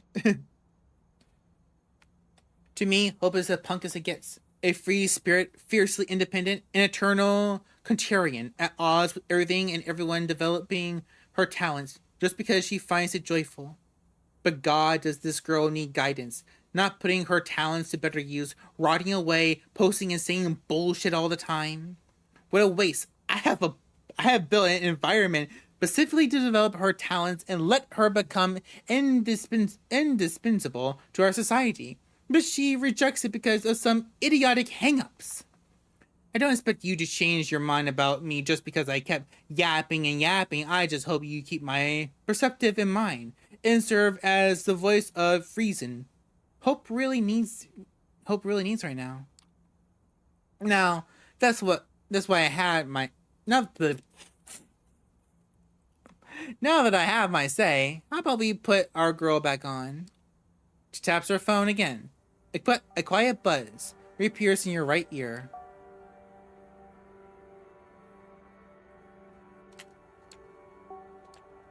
Kara smiles devilishly, while Hope releases a demonic, guttural growl through your headphone.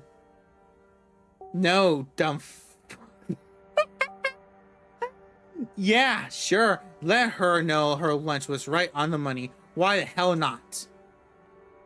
She's not happy with you, but the important part is she's with you. Don't worry, she should have heard everything. I just wanted to spare you an annoying commentary track while I introduce myself. Excuse me for a second. One of Kara's guards approached to show her something on his phone. Hope uses the distraction to get you up to speed with how things are on her side. Hate.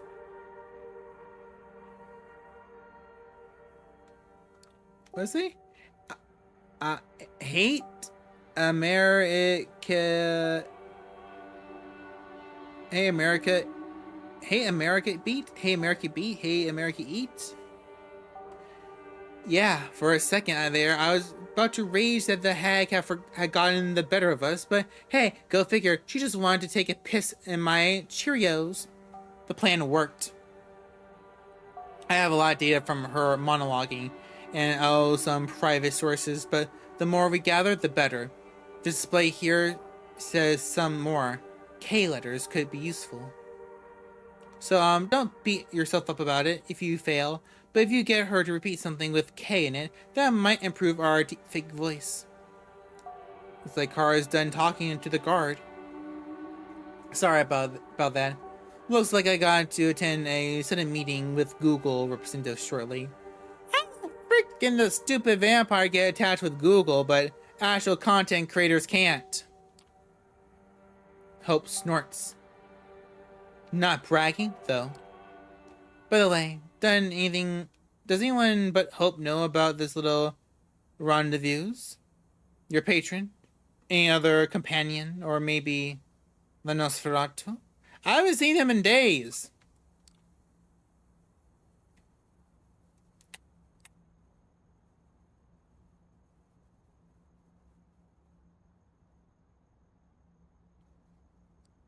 Haven't seen him in days. Sophie knows freaking nothing. If I answer this, I'm probably gonna die. Should I have told anyone? Maybe. Maybe not. It just says a lot about your personality, that's all. Anyway, no offense, but since Hope's not here, I really have to rush. Honestly, I feel a little insulted that she set this meeting and didn't even bother to show up. Insulted and suspicious. Her tone of voice betrays her. She might have some good instincts. Too bad she didn't trust them here. Still, out of respect for Langley, I decided to have this talk with you. To explain to you why I'm and asked it to the Carmelia, and to explain why the elders need hope by my side. Investigated double spiral now. What's the worm brain hag here forgot to mention is that the elders don't give a shit about me. Even if you don't see it in my way now, I believe I sown some seeds here that might sprout in the near future. Double spiral looks out for people who look out for it, is all I'm saying.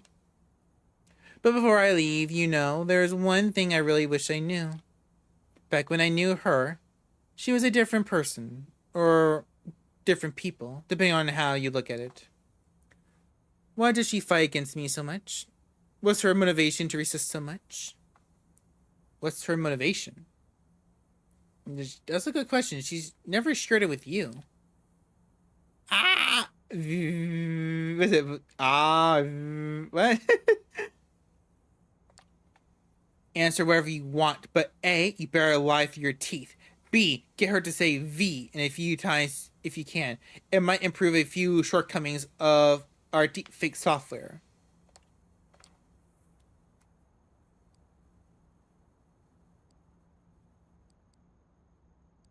Zoe loves nothing. I'm not sure she loves herself. Payback, retribution.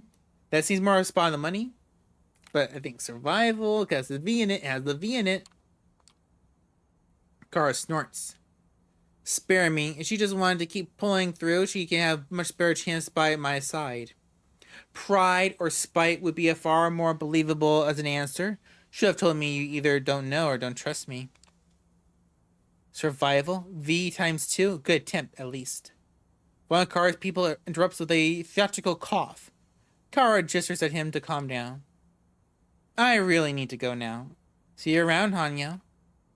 She begins to walk down the stairs, surrounded by her guards. When she's gone from before your eyes, Hope decides to summarize your mission.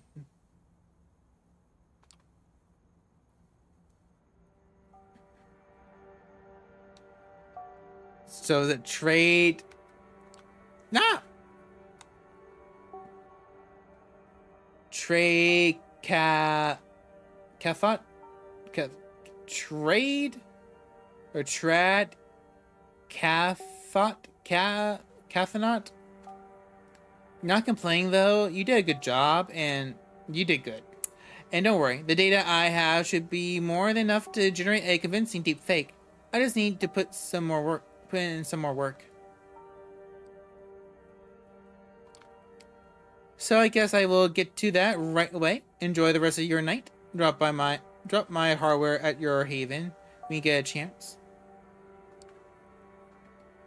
I will let you know when we are ready to hit Kara's base of operations.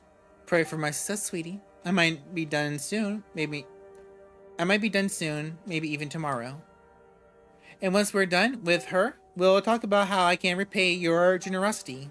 I mean, amen. Amen. The connection drops. It looks like that's all for now. You gaze at the sea of lights around you for the last time and then start making your way back to street level.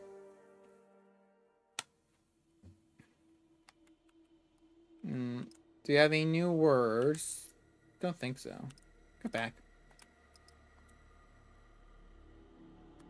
Okay, I guess we gotta rest. You come back to your haven after a long night on the town. There's still some time before the sun comes up, but sometimes you just need a little break to relax, watch TV.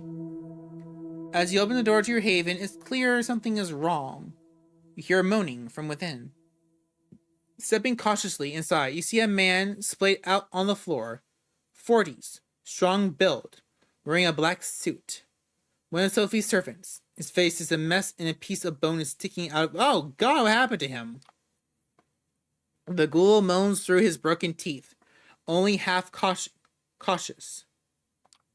Just as you're about to do something, the door to the apartment flies off its hinges and a loud crash behind your back. Police officer, what? Freeze! Don't move!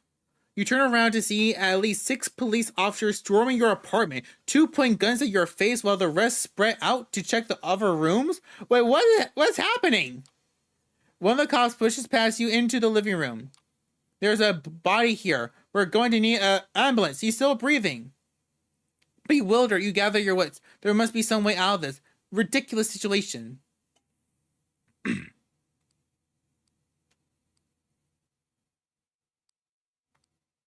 Run away, presents. Can I calm down these many people though? I don't feel like that, and my powers are so new.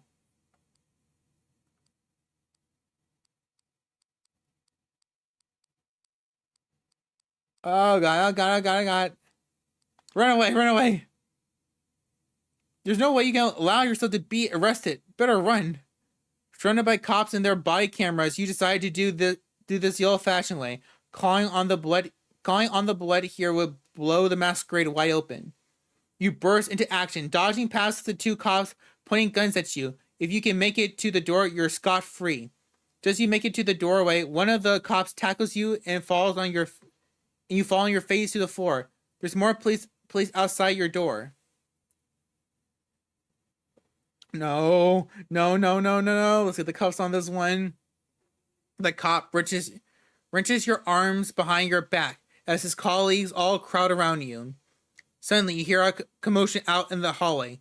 Sophie walks into the apartment surrounded by an entourage of serious-looking men and women in dark clothes. Some of them flash badges at the officers present.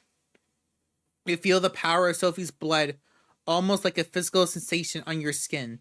There's no saying no to her. This man is with me.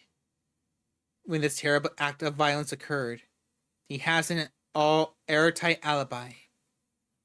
You've rarely seen Sophie wield the full extent of her powers. You're not sure how much is supernatural ability, how much is bribery and political connections. It doesn't matter. The injured man works for me. He must be hospitalized this instant. If he doesn't receive a full recovery, there will be consequences. For 15 minutes, you watch as Sophie imperiously orders the police officers around. Some of the people she brought with her also seem to be police, but you're not sure. You catch Sophie's grimacing in the direction of an empty corner, and something tells you that there might be a 3rd vampire in the apartment. Your stalker, perhaps. And the injured man carried away on a stretcher. The cops leave without even checking your ID. That was amazing. How did you control all those people? Blood. Connections. You'll learn it too, some night. Your stalker was here, but now she's left. Her name is Adelaide? Adelaide Davis. In case you were wondering. A lunatic. Truly one of the more pleasant clans. How can I stop this? Should we kill her? Can we talk to her? How can I stop this from happening again? You can't, but we can. I'll arrange a little chat with Miss Davis later. You'll join me in Elysium and deal with this problem like the vampire you are. With words. Sophie leaves you alone. The idea of spending the day in a haven that's just been raided by the police seems risky, but you decide to trust Sophie's assurance. It's not like you have anything else to go on. That was insane. Feels like a little anticlimactic how quickly it ended, though. I feel like there should have been a little bit more trouble. So what are our options now? It's kind of magic. Don't want to do this one because it doesn't feel like it fits with our character. A noisy reporter. The gift that keeps... Should we do him now? I think I'll do him, let's say for next stream. Somebody's watching me, part 3. You had enough at Adelaide Davis. It's time to head for Elysium and confront her with Sophie by your side. I want to do this guy. I want to see what he's all about. A noisy reporter. There's a sleazy reporter from a gossip magazine sniffing around Sophie's haven. She could use your help with the problem. The street lights flitter into the apartment in a stark with white glow, as if someone were shooting a movie outside. The art pieces display a tasteful expense, entirely fitting the image you have of Sophie. It feels as if 1,000 sins have been committed on these premises, most of them under her benevolent hospitality. Sophie comes to greet you as you enter the living room, shaking her head. You understand that people judge me based on how you dress, don't you? Sophie looks at your clothes as if resigned to your sartorial limitations. I have other things to worry about rather than just shopping for clothes. Sophie walks to the window and looks out. The streetlights playing on her features. She reminds you of the queen contemplating the unfortunate limitations of her subjects. You think that, as a vampire, at least we would have to worry about the vultures of the press. Unfortunately, when you have power and ability, there are always parasites trying to feed on you.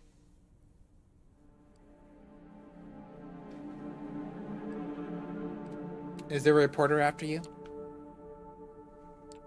Yes, a terrible, persistent creature. Sophie steps away from the window and settles down on a sofa, a wine glass with red liquid in it. Blood, treated as not to spoil. You've become good at noticing the scent, even from a distance. She doesn't offer you any as you cautiously sit down across from her. This awful man has been stalking my apartment with a camera. He's gone through my trash, talked to the neighbors, please be a dear, and explained to him that there's nothing for him here. He's gone through my trash, talked to the neighbors, please be a dear, and explained to him that there's nothing for him here. I'm not your errand boy. You're enjoying this. It is about the Masquerade. That's a big deal for us, right? Indeed. You're learning. Isn't this dangerous? Isn't this unavoidable? This must happen. Ooh, this must happen often. Yeah, especially at this day and age with cameras and all types of photos going back to hundreds of years. Or 100 years or so. How do you usually deal with it? Everyone has their own way. Sometimes the problem goes away with a bit of money or sharp words. Other times you need something more. Do you know anything about the reporter? Man, woman, young, old, anything like that? All gossip reporters look the same to me. Pff, of course you would say that. Time for you to go. I have business to attend to. You leave the apartment as Sophie disappears into another room. You don't have a clear idea of the game she plays with the city's mortal and immortal power structures, but she always seems to be making a move. Outside on the street, there is a slight warm drizzle, the kind that gets under your clothes and makes you want to take a shower when you get back to your own haven. No reporters immediately jump out to you. Stay put and keep an eye out. Investigate the area. Use enhanced senses. Now let's try to use our powers. Let's try to use more of our powers. New York smells of people, thousands and thousands of them packed together. It takes a moment for you to get a grip with the full panoply of sensation. But once you do, there's one that sticks out. Cheap aftershave. The strong imprint of someone who has hung around the building a lot, strong enough to persist despite the light rain. Stale cigarette smoke, sweat. You follow your hunch as you walk closer. You reflect on how sometimes being kindred makes things easy. Makes things so easy. You enter an alley, a dark, dingy space between two tall buildings. Once upon a time, a place like this might have worried you, made you think of mucking and violence. Now it's clear that the most dangerous thing here is you. The man you are following seems to realize this too. He holds his camera in front of him like a shield. It's a heavy object resting on his pouch. Was it resting on his pouch? Okay. Near the start, you recognize him. You remember the face, the shaded sunglasses, from a picture next to a byline in some trashy paper. The article was about a friend of yours, an artist, who was reported to be dating a celebrity. Okay, we have history, It was true, but the celebrity didn't want to be associated with your friend and broke it off afterwards. For months, your friend cursed Doetry's name? Frank. God, he looks like a nasty old reporter or a sketchy police officer. Hey, don't go around scaring people like that. I recognize you. You're Frank Doetry. I recognize you from that thing. You're a fake reporter, right? No, I'm a real reporter, damn it. So, a reporter, huh? What are you reporting on? I'm not sure you can help me. Well, perhaps you can. Do you live here? I'm working on a story about a local resident. Her name is Sophie Langley. Everybody knows her in high-class society circles. From the way you look, I'm guessing you might know her too. She's a redhead, pretty as a picture, and there were lots of pictures of her throughout the years. That's the thing. In fact, look at this. Frank pulls out his phone and starts showing you pictures. Some have been downloaded from news sites, while others are photos from society pages of newspapers from past decades. All show Sophie. She has different clothes, hairstyle, makeup, names, but the face remains the same. That's strange. So, what do you think is going on? They're all hot. Other than that, I'm not sure. So you're a stalker. Oh. Are we playing it cool or are we playing it nasty? Are we playing cool or playing nasty? Let's go with that one. Beats me. But that's why I'm here to find out. You must have a theory of what's going on. You must have a theory about what's happening. I have a theory or two, but before I print my theory, I need facts to back it up. 3 words. Extreme plastic surgery. All celebrities do it. Only her doctor is better than the rest. You look critically at the photos on Frank's phone. You're looking for a doctor in the alley? No doctor's that good. Don't want to say that. Hook me up with this miracle doctor. Sure, I guess. If you find out who the surgeon is, let me know. I could have some work done. You're right. It makes no sense. Damn. So how will you explain it? I know Sylvie personally. Ancient medicines. Oh, no. It's a hoax. Yeah, let's go with the hoax. Have you considered the possibility that those pictures are a hoax? Sure, anything can be a hoax, but I dug up these old papers from the archives myself. I got to have something usable. Threaten Frank with legal action. Initiate Frank with violence. Ooh, I want our character to go dark. I want him to go dark and nasty, but I don't think this is the right time. Especially not for Sophie. Frank, I'm trying to help you. I'm trying to give you something you can work with. Take it. Frank is clearly taken aback by the change in your tone, but he's a gossip reporter. He's used to people trying to push him. Look, I'm a reporter. You can bluster, you can hide, but you can't hide the truth. You've made a lot of enemies. Can you afford a lawsuit? We'll put pressure on your paper. Oh.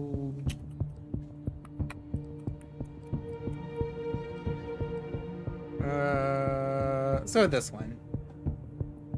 You know you made lots of enemies. I'm talking about people much worse than Sophie Langley. There's no need for that kind of talk. Suddenly, Frank seems serious. He knows he has many enemies and few friends. Desist and I'll leave you alone. This is just business. We can destroy you. No, don't destroy him. I mean, I kind of want to, but not yet. It's your choice. I'm not your enemy. Desist and there won't be any trouble. Frank is taken aback by the brutality of your tone. He's been intimidated many times before. But he also knows that sometimes threats are real. This time, he senses you're not kidding. He's just an aging man trying to salvage a career. You win. I hope you and Sophie Langley have a happy life. I'm getting out of here. Deflated and hunched over, Frank drudges away from the alley. You stare at his receding figure. It's hard not to feel sorry for him. And Sophie Langley, he took on something way too powerful for a small fish like himself. Okay, so let's do There's Somebody Watching Me. Let's do that, and that might be the last one for the day. Then we'll do, we have the, what was it? The Silent Hill stream later tonight at 9. Let's do this one. Visiting Asylum with Sophie is always a humbling experience. She's connected, well-known, important. You're a nobody. You've always known this, of course, but it's especially apparent when you arrive with her. Everyone notices her, and she drinks it in like it's her birthright. That's Adelaide Davis. Oh, turn it on. My phone just turned on my thing. Had it on my lap. About to call somebody. I think I was about to call somebody. That's Adelaide Davis. Let's go say hello. You spot the woman Sophie is referring to. Adelaide, your stalker. Intense, disheveled, young-looking, a Machiavellian, if you're understood correctly. As you approach, Adelaide looks at you with undisguised hatred. Oh, that's what she looks like with the powers and stuff. And she looks really creepy. I like the design. Adelaide. What kind of voice? My two favorite people. I love you too, Adelaide. Adelaide looks from Sophie to you and laughs mirthlessly. The sound is creepy enough to make people glance towards you. I'll never stop. You should know that. I'm relentless. What is this all about? I understand why you hate me, but why I hate Hanya? Adelaide looks so angry.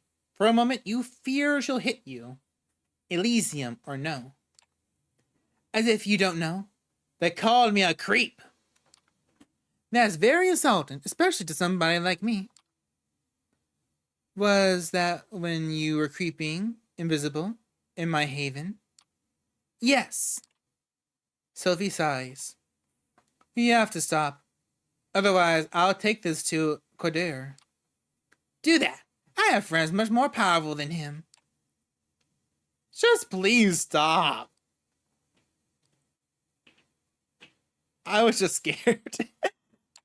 I was just scared. You're an invisible... You turn invisible and creep on people. Adelaide looks at you as if she was seeing you for the first time. You're very pretty. I like your face, and I like it when people admit to their fear. Is she a love interest? Adelaide locks eyes with you, ignoring Sophie. Let's talk later. We'll have some fun together. Adelaide walks away. Sophie watches her go before she says anything. She's a lunatic. They say all kinds of things. Don't worry about it. She knows that if she crosses the line, there will be consequences. Sophie steps away to chat with her friends, and you look at the kindred all around you, wondering how many would really help you in times of trouble. Probably not many. Wait, that was it? Nothing happened. Nothing happened.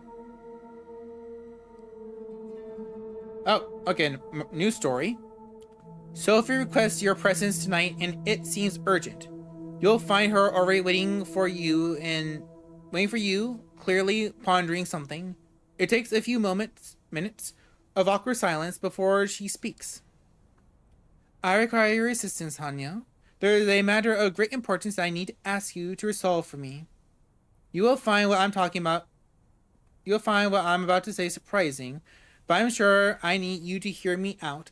I need you to contact an important anarch figure in NYC and arrange a meeting for us. Aren't messing with anarchs forbidden? I was saying a trap, right? This one. Smell like someone's burning something. Someone's cooking eggs and they did it for too long. Oh god, please don't be a fire. Wait, I'm pretty sure we are not supposed to meet with anarchs. We're at war, right? The prince does look unfavorably at those who meet with anarchs. That much is true. You will find that with this, as many others things, the Camellia policies have more than their share of hypocrisy inherent in them. It comes hand in hand with using medieval power structures. What we are forbidden to do, the prince may do willingly. Some of these things can be done in the open, while others are kept secret as to not invite discord and discontent. I need to contact a man, Torque. He is an influential member of the movement, and like most of them, very suspicious of the Carmelia. That's why I'm sending you to extend my invitation. How do I know he'll talk to me? Why me? Not go yourself? Because the anarchs see me as too rooted in the Carmelia. I'm well known, and they will be too skeptical of me. From my limited sources adjacent to the movement, I've gathered that your best chance to speak to Torque is to first meet with his right-hand woman, Mia. She's a regular at a club called the Leech Pit. I think it would be best if you presented yourself as an anarch hopeful, a fledgling looking for a place of belonging. Only after you talk to Torque directly, you should mention my name and the meeting. I don't know. It sounds really risky. I don't know, Sophie. It sounds very risky. What if they heard of me? What if I slip up and mention you by accident? I leave the approach to your discretion, but know that you have to accomplish this on your own. I cannot involve myself as there is just too much at stake. After tonight, I suggest that we do not speak of this again until you arrange the meeting. There are many who would jump at the chance to use this against us. With Kaiser, you have proven you can get the job done, even if it requires additional legwork. I trust you to deal with this task as quickly and covertly as possible. Forgive me, but that's all the time I can spare tonight. What I'm asking of you is just part of a bigger whole. Trust me, it'll all be worth it. Better be. I'm risking my neck out here. When I meet with Torque, you will be there, and much will be revealed. I think that when you hear our discussion, you will be glad you helped me set it up. Check with Gregory for the address of the Leech Pit. Have Mia introduce you to Torque. When she does, tell him I wish to meet. Let him pick the time and place, but let it be soon.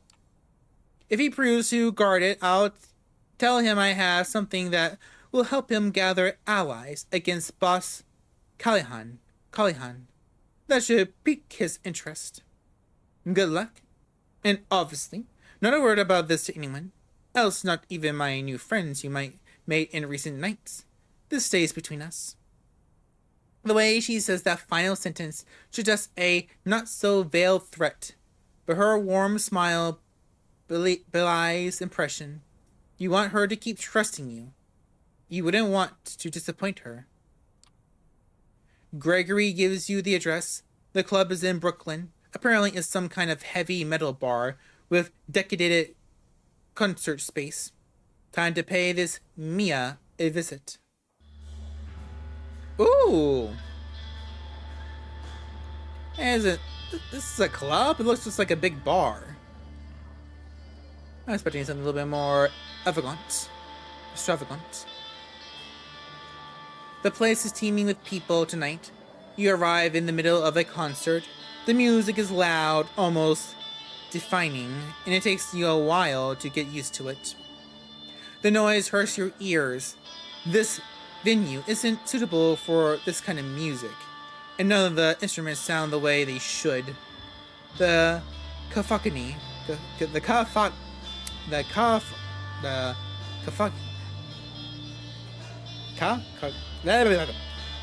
the word sets you on edge.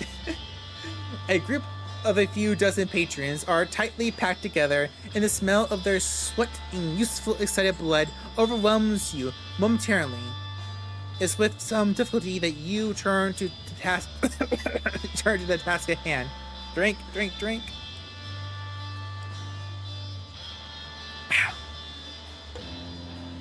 You've heard your share about the anarchs and how they fit into kindred politics, but you only have your short encounter in Corona Park on which to base your actual opinion of the faction. Second, I'm gonna take a small break.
Okay, back. I'm sorry about that. I had to help Mama Hanyo out with something.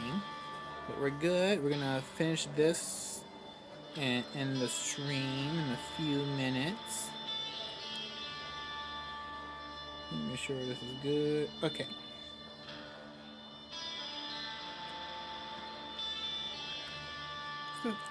Headphones. Sorry, they're under this. There. That might have been just a horrible first impression, but you're keeping your guard up just in case. Mingle with the crowd. As for me at the bar, hit it. You start at the bar. Mia was supposed to be. You start at the bar. Mia was supposed to be a regular. Might as well check how true that is. The bartender turns to you after she pours a line of drinks for a group of rowdy patrons. What can I get you? Have you seen Mia tonight? Looking for a girl called Mia. Any chance your name is Mia? Yeah, so, stupid question. Any chance your name is Mia? She laughs. No, I'm Carol. She looks like a Carol. Not sure why. No, I'm Carol. What do you want with Mia? I heard she's hot. I wanted to meet a local legend. Heard she has connections. I'd like to meet somebody through her. Yeah, she knows people. Who know people? Have a seat somewhere. I'll send her your way if I see her. You find a table to yourself after the group you saw order the drinks before clears out and keeps observing the scene at the bar. About 20 minutes pass before a woman approaches you. She's lanky, wearing a jacket a few sizes too big for her frame. It's clear she's got an attitude. She sits across from you without question. Yep, there's a vampire if I've ever seen one. Carol tells me you want to talk to me. Follow me behind the bar. She leads you through the bar to a back door that leads into a side room. Indie metal band posters are plastered on every wall, some of them 20 or more years old, judging from the tour dates. An old sticky table and some rickety chairs are the only piece of furniture here. Sit down. Sure. I think I'm comfortable. Why don't you sit down? You take a seat as the woman leans against one of the walls. The name is Mia. I'm guessing your visit here isn't a happy coincidence. I don't know you, so you're either in New York, you're either new in New York, or keep an outstanding low profile. Both sound suspect, so before we take these pleasantries further, answer me this. Who do you run with? Sylvie Langley. Carmelia, but I'm looking to switch. I'm independent. Ooh, I'm independent. I'm a strong, independent vampire that don't need no clan. Isn't that adorable? Listen, Fletchling, you don't get to be the first fresh in the game and not pick a side. Those Second Inquisition fucks are all too happy to pick on delusional kids like you. So are you the comms? They offer you rewards apparently for your servitude, but never actually deliver. Fortunately for you, there's another option. But before I get to that, let's get one thing straight. Let's get one thing out of the way. She leans in. If this is some clever ploy to oust me from my domain, or you're here to spy on me and the movement, I'll make sure that you don't enjoy on death much longer. Got it? You can tell it's purely rhetorical question. Right. Here's the pitch. Like Armelia likes to think they're the vanilla option with the Prince Bitch Pahard, pretending that they were always in charge, but New York has never been a fully cami city. They might have won the city in 99, but cams have had their asses handed to them many times over the years. And the movement has been here at least as long as they have. Hell, I moved to New York City before World War II, and that was a good while after I saw the Camellia for what they are. A way to keep us all subservient, and in line. The Ivory Tower will tell you they're the only safeguard for the traditions, and that's kind of the problem. There's only one tradition in the movement feels should be. There's only one tradition we in the movement feel should be respected. The Masquerade, obviously. Everything else, ask the prince, and she'll tell you it's the logical continuation of the Masquerade. But really, it's just a way to keep the elders powerful and in control. She grimaces. But here's the thing. For all the talk of us bloodsuckers being solitary creatures, we need a community to keep the Masquerade. Community, yes, but authority, not so much. We need a council of peers to keep the assholes and power drunk fledglings in check, but not a feudal prince to tell us where to feed or who to hunt down when they step on our toes. She takes a brief break from her ingredient.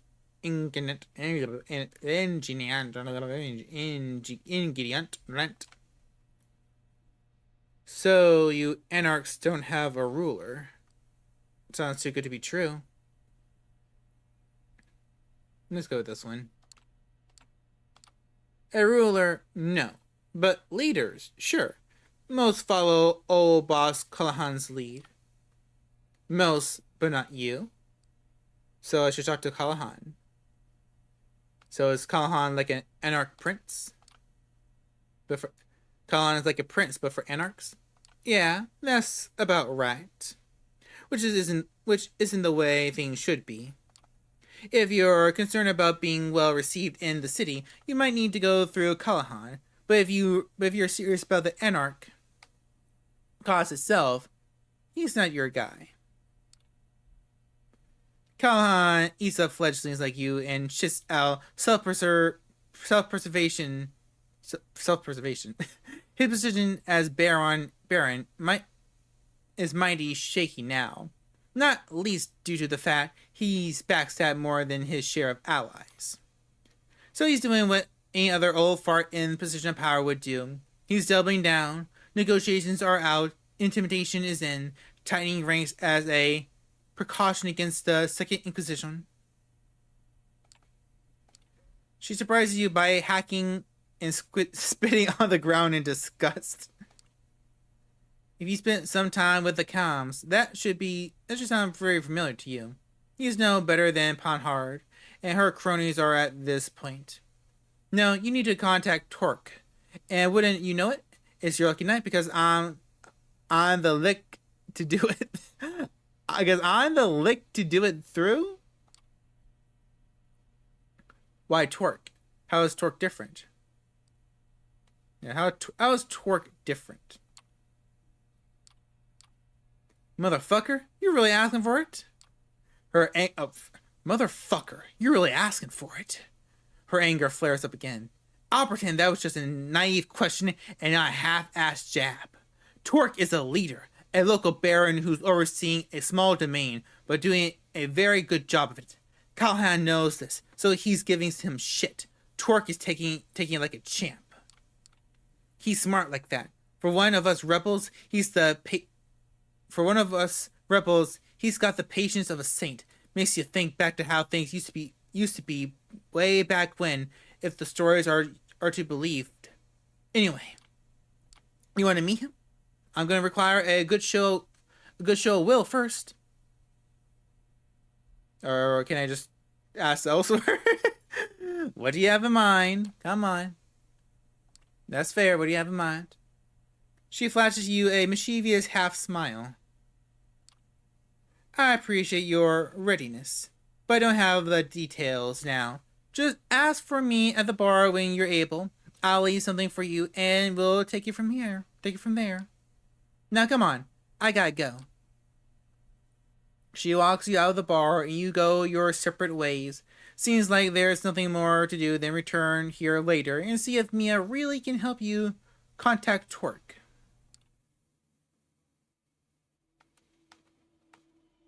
Now, I want to do some more, but I know I need to stop. I need to stop.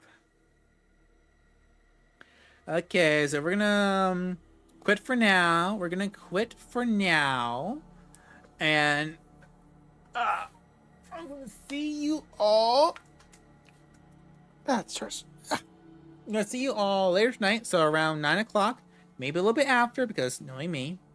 And we're gonna do some more Silent Hill. We're gonna do some more Silent Hill. Try to get a little bit of that game done. But until then, this was fun. I love playing the Masquerade. I really want to do more morning streams. I'm gonna try to make that thing. Maybe I can do that tomorrow. I'm not sure. I'm gonna think about it. I'm gonna try to get that done. I'm gonna try to do that tomorrow. Let's try.